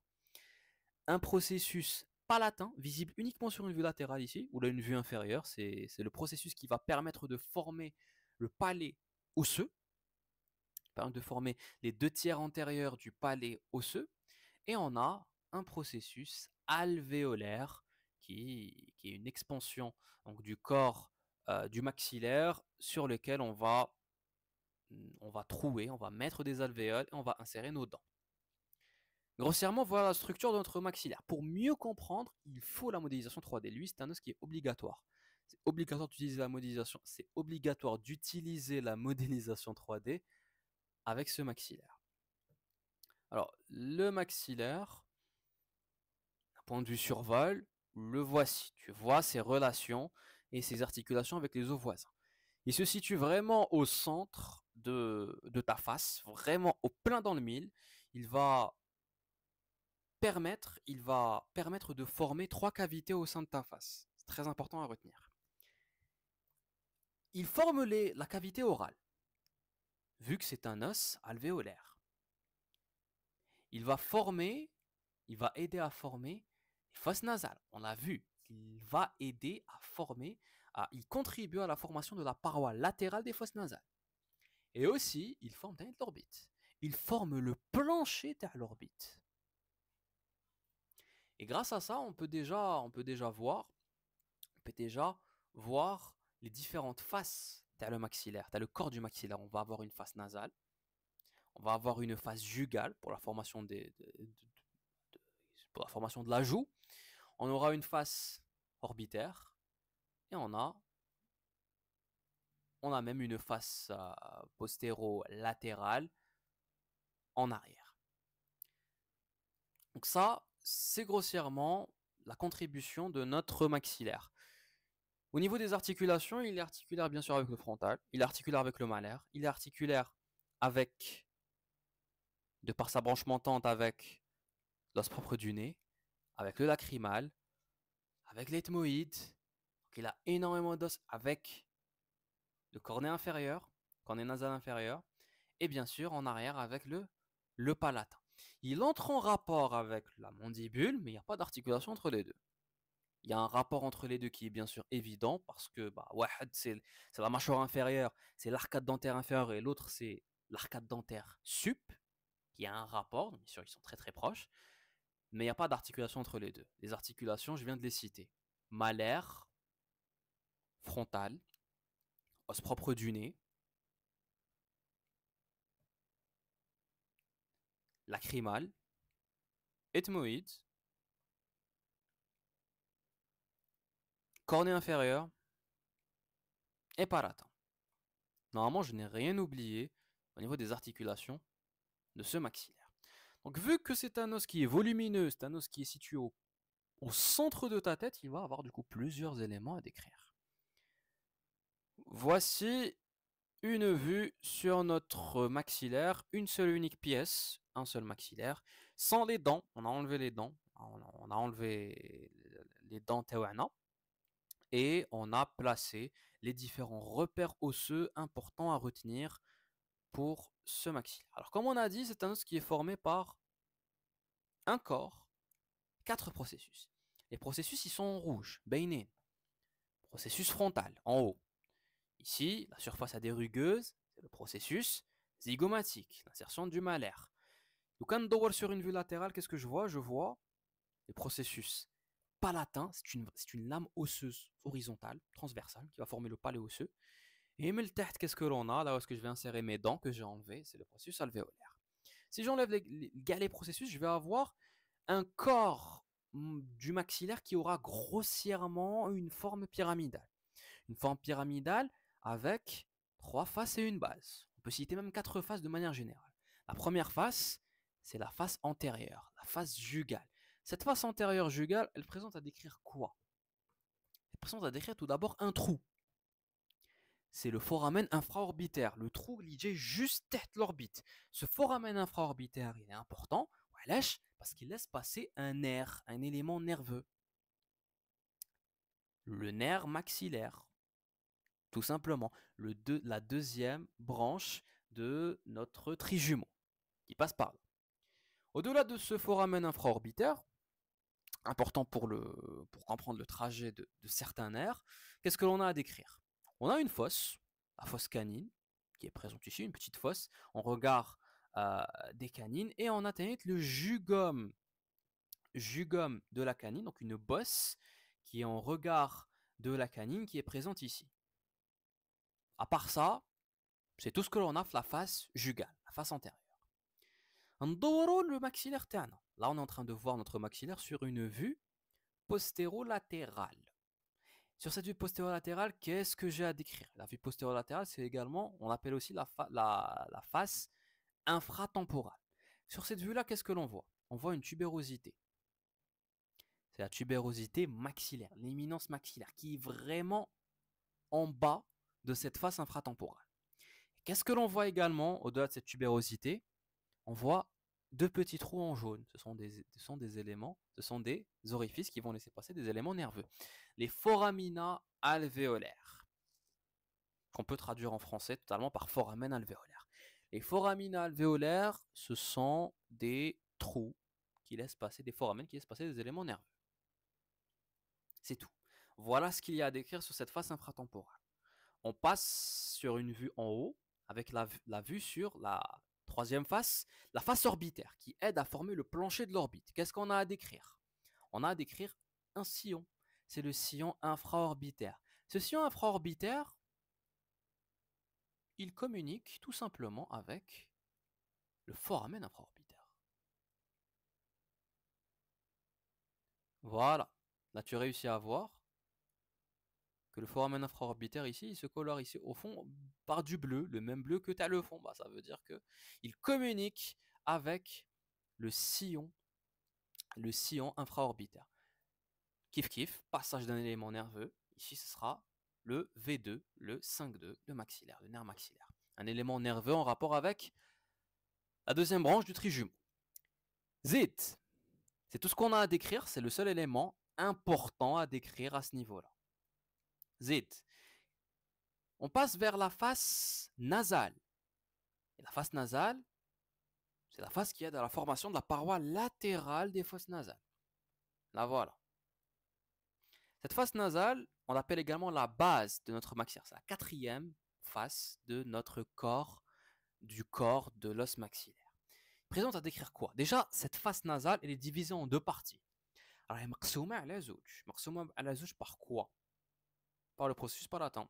Le processus palatin, il va permettre de diviser cette phase nasale en deux parties. La partie supérieure, c'est celle qui va nous intéresser, c'est celle qui va présenter le plus de structures intéressantes. Et la partie inférieure. La partie inférieure, qu'est-ce qu'elle a à décrire? Elle a à décrire, on a le processus alvéolaire melteht avec l'insertion des dents, et on a un sillon, le sillon palatin pour le passage des nerfs, pour des éléments nerveux en rapport avec le nerf palatin. Pour la partie supérieure, qu'est-ce qu'on a? On a un gros trou, un hiatus, une grosse ouverture. L'ouverture sur le sinus maxillaire. L'os maxillaire est un os pneumatique. C'est un os mahfour, un sinus à l'intérieur de lui. Cet os pneumatique-là, ce sinus-là, c'est le sinus le plus volumineux de notre face.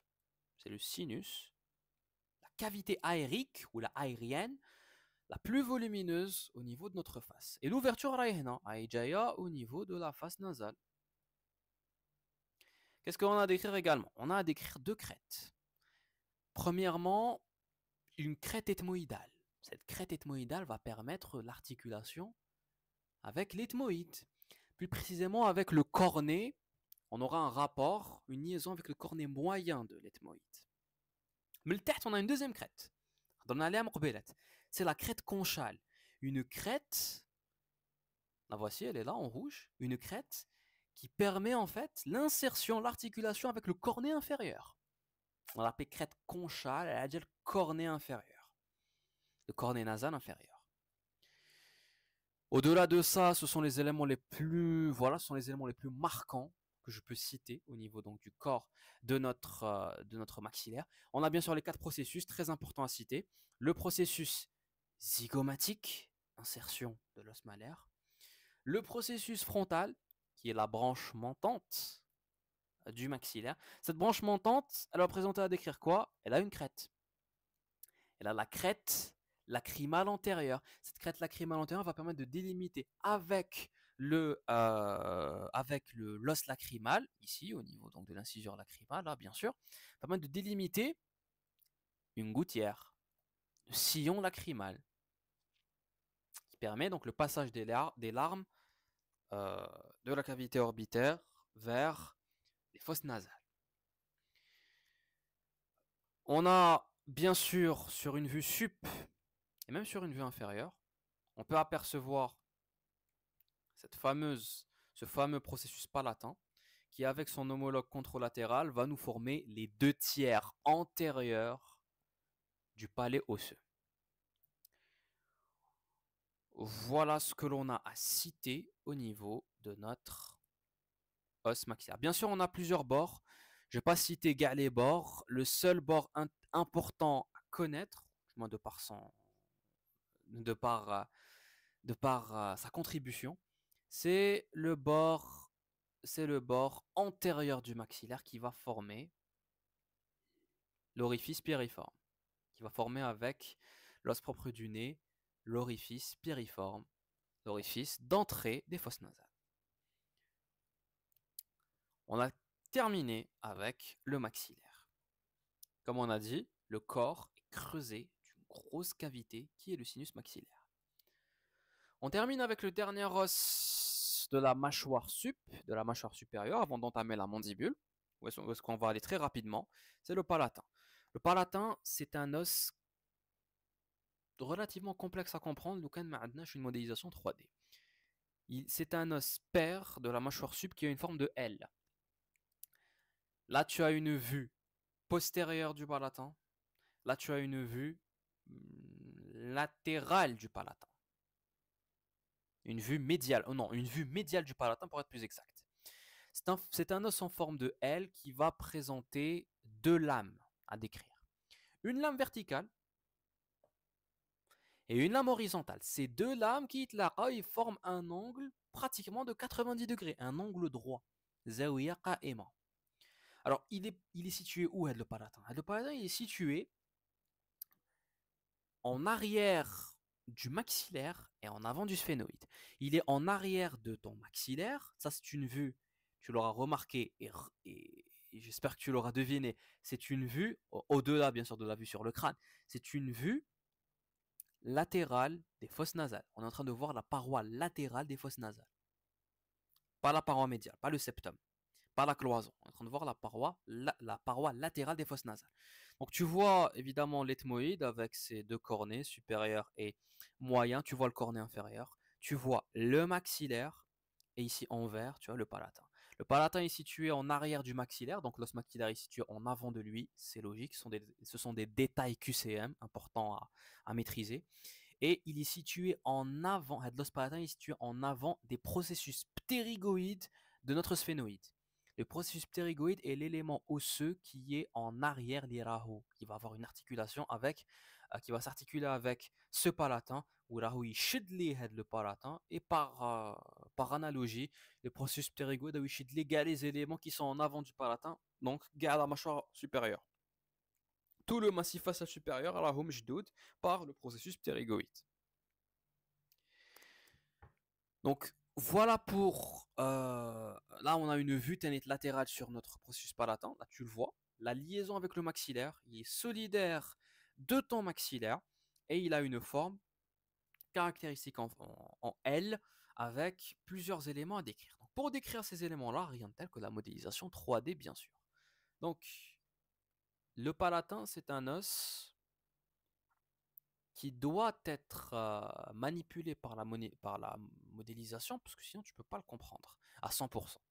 Là, on a un crâne avec plusieurs structures qui sont, en fait, là on a les structures de type maxillaire, oui, on a le maxillaire et même le sphénoïde qui sont en transparence, qui nous permettent de mieux apprécier le palatin, parce que le palatin, c'est un os qui est vraiment à l'intérieur, vraiment à l'intérieur de ta face.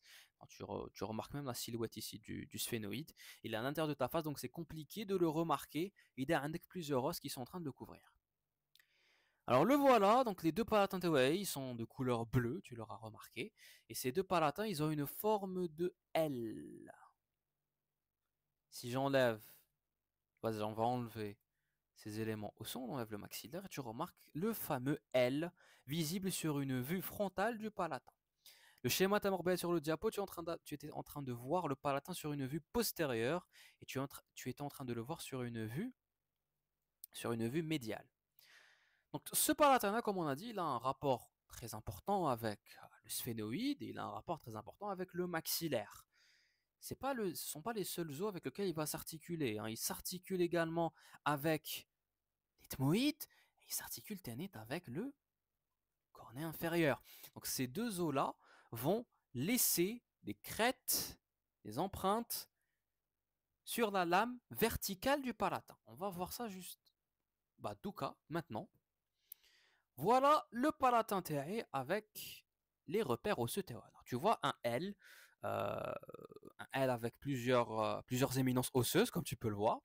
Alors c'est un os constitué de deux lames à décrire. Une lame verticale, bien sûr, et une lame horizontale, pardon. Lame perpendiculaire, lame horizontale de notre palatin. Donc ces deux lames-là, on va commencer avec la description de la lame horizontale.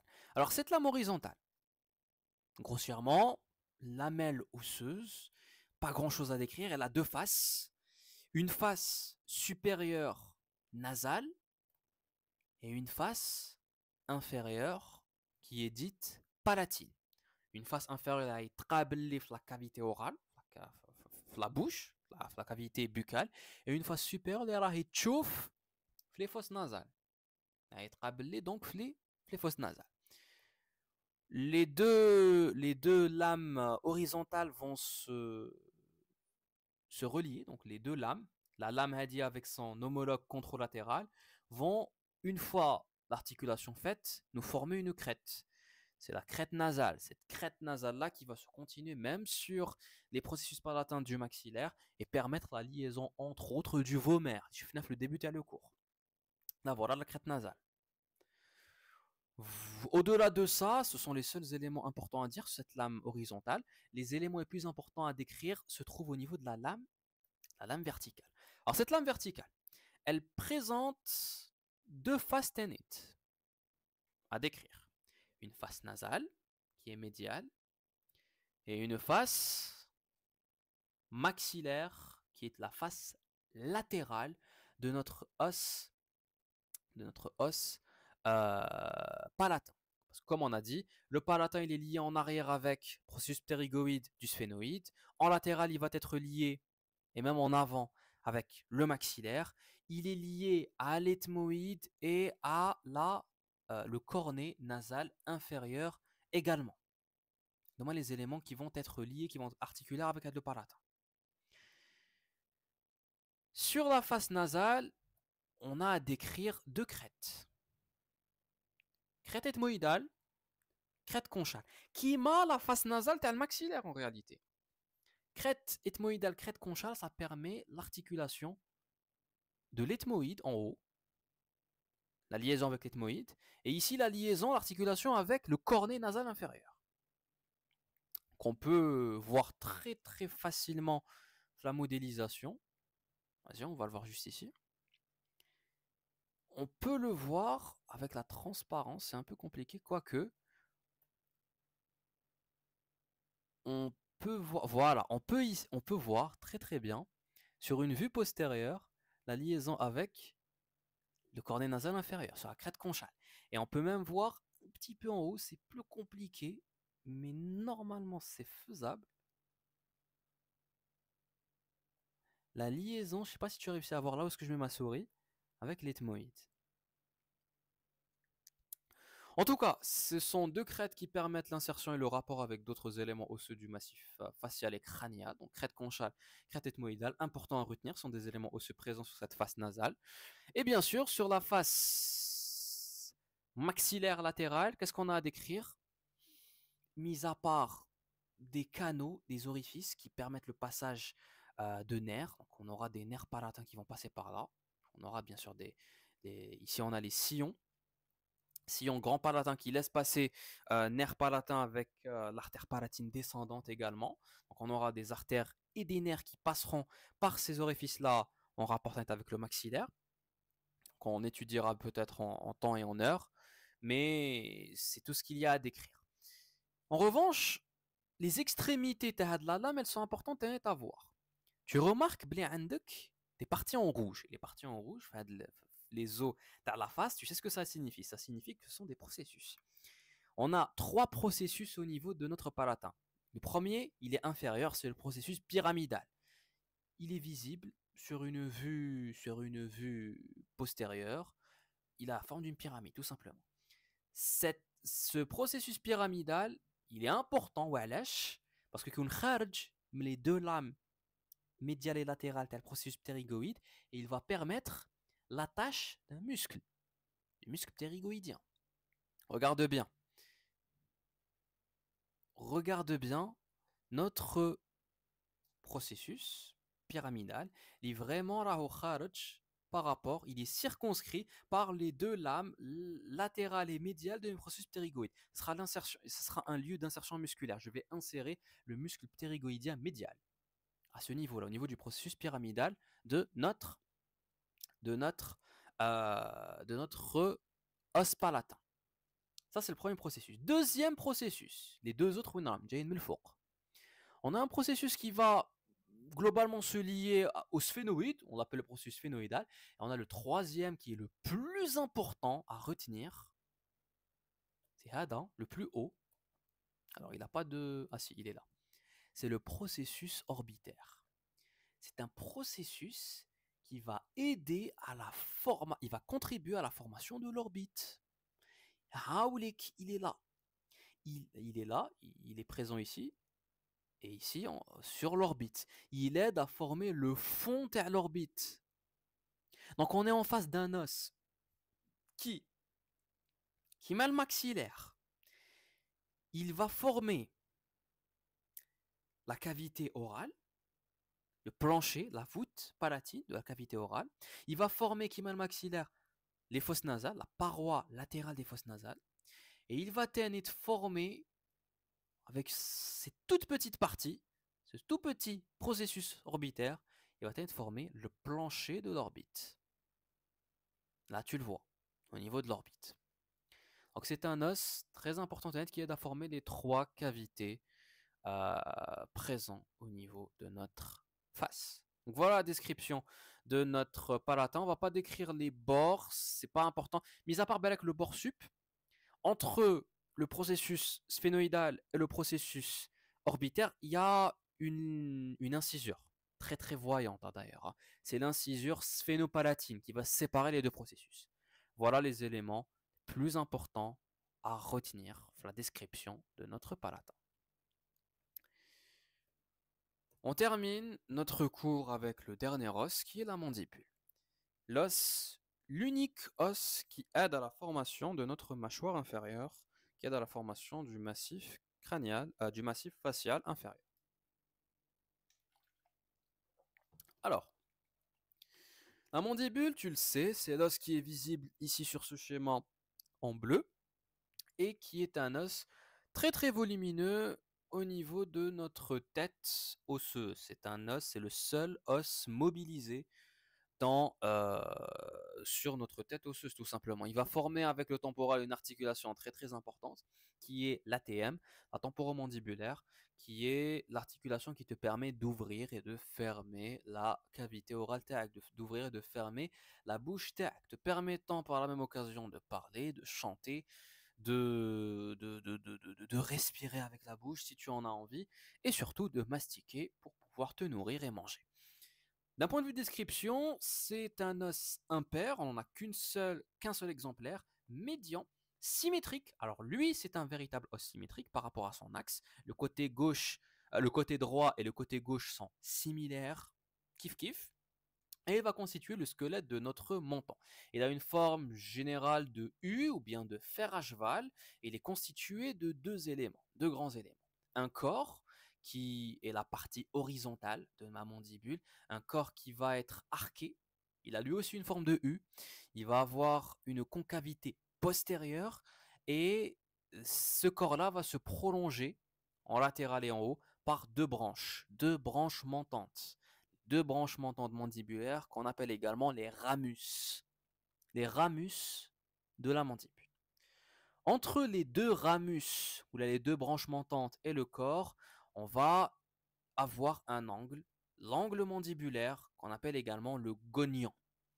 Cet angle mandibulaire, il va être spécifique des espèces qui possèdent cet os-là, qui possèdent la mandibule. Chaque espèce va avoir, même chaque ethnie va avoir un angle mandibulaire qui lui est caractéristique. C'est un élément très important pour les chercheurs ou bien les archéologues qui veulent déterminer, les paléontologues, les archéologues qui veulent déterminer et identifier un individu par le biais de ses ossements. Donc, la mandibule, c'est un os important pour ces travaux-là. Alors, pour la description de la mandibule, on va pas aller bzef la modélisation 3D parce que ici le schéma il est bien garni. Donc, on va décrire le corps et la branche sur leur face externe, on va les décrire sur leur face interne, puis ensuite on va revenir sur les bords qui permettent de limiter le corps de la mandibule et les bords qui permettent de limiter les branches montantes de cette mandibule. Alors pour la face externe, essentiellement sur le corps, qu'est-ce qu'on va remarquer? On remarque une crête au plein milieu de la mandibule, au plein milieu de cette mandibule. Cette crête qui est verticale, une crête verticale qui va de haut en bas, est ce que l'on appelle la symphyse mentonnière. Elle se termine en bas par une protubérance que l'on appelle la protubérance mentonnière. Et de part et d'autre de cette protubérance, on a deux tubercules kharjin, qui sont palpables d'ailleurs. Deux tubercules kharjin qu'on appelle les tubercules mentonniers, donc deux éminences osseuses de part et d'autre de cette protubérance mentonnière. Du tubercule mentonnier, donc des deux tubercules mentonniers de chaque côté, on aura la formation et on aura l'apparition d'une ligne, une ligne de direction oblique. Une ligne oblique qui part d'un tubercule mentonnier jusqu'à, qui va aller jusqu'à le bord antérieur de mon ramus, de la branche mandibulaire. En passant, cette ligne oblique va passer juste à côté d'un foramen, d'un trou qui est creusé au niveau de la mandibule.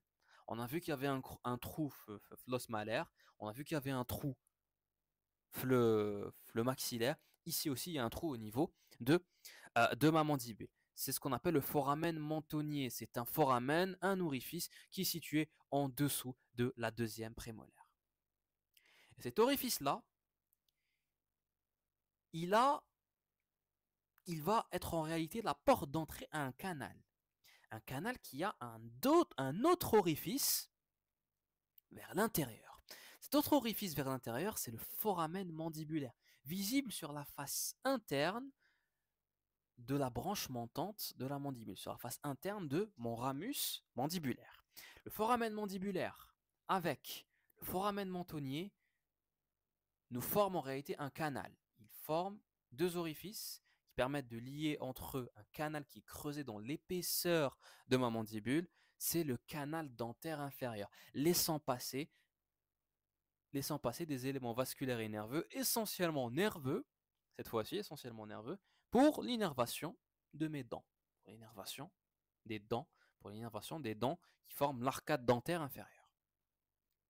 Donc on aura une branche, donc le nerf du canal dentaire inférieur, le nerf alvéolaire inférieur, qui est une branche du 5-3, du nerf mandibulaire, du troisième nerf qui nous vient du trijumeau de la cinquième paire crânienne. Maintenant qu'on a vu ça, on va un petit peu parler de la face interne, au niveau du corps. Au niveau de la face interne, qu'est-ce qu'on va observer? On va observer la région centrale du corps mandibulaire, 4 épines qui vont nous sauter aux yeux. 4 épines qui sont ce qu'on appelle les apophyses génies, les épines mentonnières. 2 supérieures et 2 inférieures. Ils sont donc en nombre de 4. Ces 4 apophyses génies sont en réalité le lieu d'insertion musculaire des muscles ischnéum déjà. Pour les 2 apophyses supérieures, le muscle génioglosse. Et pour les 2 apophyses inférieures, le muscle génio-hyoïdien. Ces muscles-là sont des muscles importants pour la formation du plancher de ma cavité orale. En parlant du plancher de ma cavité orale, juste peut-être qu'est-ce que j'ai? J'ai la fossette digastrique en numéro 2. Une fossette creusée au niveau de l'os qui permet en fait l'insertion du ventre antérieur du muscle digastrique. Et ici, sur le schéma, on voit en numéro 3 le fameux foramen mandibulaire. On en a déjà parlé. Il faut savoir que ce foramen mandibulaire, il est limité en avant par un véritable repère anatomique. Une épine, la kharja, qu'on appelle la lingula mandibulaire, ou qu'on appelle également l'épine de Spix. Un véritable repère pour les chirurgiens dentistes qui permet de savoir l'emplacement exact de ce foramen-là et ainsi d'opérer en toute tranquillité parce que, comme je t'ai dit, le foramen mandibulaire, il use un élément nerveux, un nerf, une branche, le mandibulaire, qui permet l'innervation les dents. Si j'injecte le produit anesthésiant aux alentours de ce foramen-là et que je touche le nerf, qu'est-ce qui se passe? Que j'injecte aux alentours de ce nerf-là, qu'est-ce qui se passe? Eh ben, je vais anesthésier toute l'arcade dentaire inférieure. Anesthésier les dents ou je peux opérer tranquillement sur l'arcade dentaire inférieure. On continue avec les éléments de la face interne. Il y a un autre élément et on n'a pas cité, c'est la ligne mylohyoïdienne. L'équivalent de la ligne oblique sur la face interne, c'est cette fameuse ligne. On en a déjà parlé, les cours l'y fait tout. Cette ligne mylohyoïdienne, elle sert d'insertion musculaire. Alors, c'est une ligne qui va partir de l'apophyse génie supérieur, de l'épine mentonnière supérieure, jusqu'au bord antérieur du ramus, donc de la branche mandibulaire. C'est la ligne qui permet l'insertion du muscle mylohyoïdien. Et c'est un muscle, kiff kiff, qui va aider à la formation du plancher de la cavité orale, du plancher musculaire de la cavité orale. Cette ligne, elle a une autre importance. Elle permet de limiter en haut et en bas deux autres fossettes qui permettent l'emplacement, la localisation de deux glandes. La fossette en haut et en avant, qu'on va appeler la fossette sublinguale, juste en dessous de la langue, où on va retrouver la glande sublinguale, et la fosse en bas et en arrière, submandibulaire, qui permet en fait l'emplacement, qui permet en fait de placer la glande submandibulaire. La glande sublinguale et submandibulaire sont deux glandes salivaires principales au niveau donc de la cavité orale. Voilà pour face interne et externe, les éléments les plus importants à décrire sur notre mandibule. Parlons un petit peu des bords. Il faut savoir que le corps est limité par deux bords essentiellement. Le bord alvéolaire, le bord supérieur, qui est bien sûr un bord creusé d'alvéoles, évidemment, les alvéoles dentaires, limité, les alvéoles sont séparées entre elles par des septums, et dans ces alvéoles, on va mettre nos fameuses dents de notre arcade dentaire inférieure. Le bord inférieur, par contre, lui, il est un peu plus épais, plus arrondi, et il présente à sa partie postérieure, proche de l'angle mandibulaire, proche du gonion, un sillon. C'est une empreinte en réalité du passage de l'artère faciale, une artère importante pour la vascularisation de la face. Pour les branches mandibulaires maintenant, alors les branches mandibulaires Tewana, on a quatre bords qui vont permettre de les limiter. Un bord supérieur, un bord inférieur, un bord antérieur et un bord postérieur. Le bord supérieur est le bord le plus intéressant, bien sûr. C'est le bord qui va présenter deux processus très importants. Le premier, il est articulaire. Le deuxième, c'est un bord pour l'insertion musculaire. Le premier articulaire, le processus condylaire, présentant le condyle mandibulaire avec le col. Le condyle mandibulaire qui va être une surface articulaire pour former l'ATM, pour former l'articulation temporomandibulaire avec l'os temporal. Et en avant, qu'est-ce que l'on a? Ça, c'est bien sûr le processus condylaire, c'est un processus qui est postérieur. En avant, on a un deuxième processus, c'est le processus coronoïde qui permet l'insertion musculaire, du muscle temporal. Un puissant muscle masticateur à ce niveau-là. Entre ces deux processus, bien sûr, il y a un vide, entre guillemets, il y a une incisure qui est formée, c'est l'incisure mandibulaire. Les autres bords n'ont rien de forcément intéressant à nous décrire. On a un bord inférieur en bas, un bord postérieur en arrière et un bord antérieur en avant qui se continue en externe par la ligne oblique et en interne par la ligne mylohyoïdienne. Voilà pour la description, l'anatomie descriptive des différents os de la face. On termine avec l'intérêt clinique de la connaissance anatomique générale, de la connaissance structurelle générale de notre massif facial. Bien sûr, le premier intérêt, il est l'examen clinique, il est l'anatomie palpatoire, la palpation. En tant que praticien, futur praticien, tu dois savoir, au cours de la palpation d'un visage ou autre, reconnaître l'emplacement des différents os de la face et même du crâne au niveau d'un visage. Je te laisse le soin de légender Wahdek avec le numéro 1 bien sûr, c'est le frontal, et les différentes caractéristiques qui sont présentes sur ces deux schémas-là, une vue sagittale de profil et une vue frontale de face. Je te laisse le soin de légender Wahdek les différents éléments qui sont présentés ici. Donc, premier intérêt clinique pour la connaissance anatomique du massif facial et même du massif crânial, c'est l'examen clinique, c'est l'anatomie palpatoire, c'est être capable de faire un examen, de palper le visage du patient pour détecter ou diagnostiquer des différents troubles ou différents problèmes. On a vu tout à l'heure avec les fractures du malaire, les fractures de l'os propre du nez. Si je ne sais pas que l'os propre du nez est présent au niveau de la racine du nez et que sa fracture nous donne une déviation. Si j'ai une déviation de mon nez, ça veut dire que les os propres du nez, il y a un problème à ce niveau-là. Il y a probablement une fracture avec un déplacement probable ou là une déviation. Donc la connaissance de la structure de ces os-là et surtout leur remplacement avec leur articulation, elle est importante pour l'examen clinique et pour l'anatomie palpatoire. Deuxième intérêt, c'est l'exploration radiologique. Si tu deviens radiologue, il faut connaître la structure des os et surtout leur remplacement, leur situation. Tu peux oublier les détails structurels des os qui constituent la face, mais il ne faut pas oublier leur liaison et leur remplacement. Tu dois savoir que sur cette radio ici, sur ce cliché radiologique de profil terrain-crâne, tu sais qu'ici en avant c'est le frontal, tu sais ici qu'en arrière tu as l'occipital pour les os du massif crânial. Tu dois savoir où les différents éléments clés plus importants derrière les os. Là par exemple, ici on te dit que là, il y a la selle turcique. La selle turcique, c'est un autre sphénoïde où on va loger notre glande hypophysaire. Ce gros sinus qui est présent au centre de ta face, c'est le sinus maxillaire creusé au sein de l'os maxillaire. Là, tu vois bien sûr, tu reconnais les différentes dents. Ici, on a les vertèbres cervicales. Et ici, tu reconnais l'orbite. En arrière, en arrière et en bas, tu peux reconnaître la présence des cellules et des sinus au niveau de l'ethmoïde, par exemple. Et les différents os qui aident à la constitution des parois, tu as mes cavités qui sont creusées au niveau de la face. Là, on a un cliché radiologique de face, tu reconnais les dents, les deux incisives TOAC. Tu reconnais l'orifice périforme. Voilà, l'orifice périforme, il est reconnaissable sur cette radio. On peut même voir la vue ici sur les différents cornets de cet orifice-là.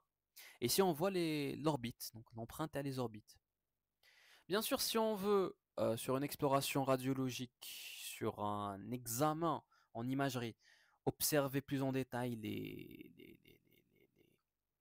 les sinus, les cavités pneumatiques, les cavités aériques au sein de mes os du crâne et de la face, on optera plus pour un scanner. Là, tu as un scanner. Un scanner, ça te permet de mieux voir le TDM, la vue en TDM, la vue en scanner. Ici, c'est une coupe frontale, tu l'auras deviné. Ça te permet de mieux voir les différents sinus.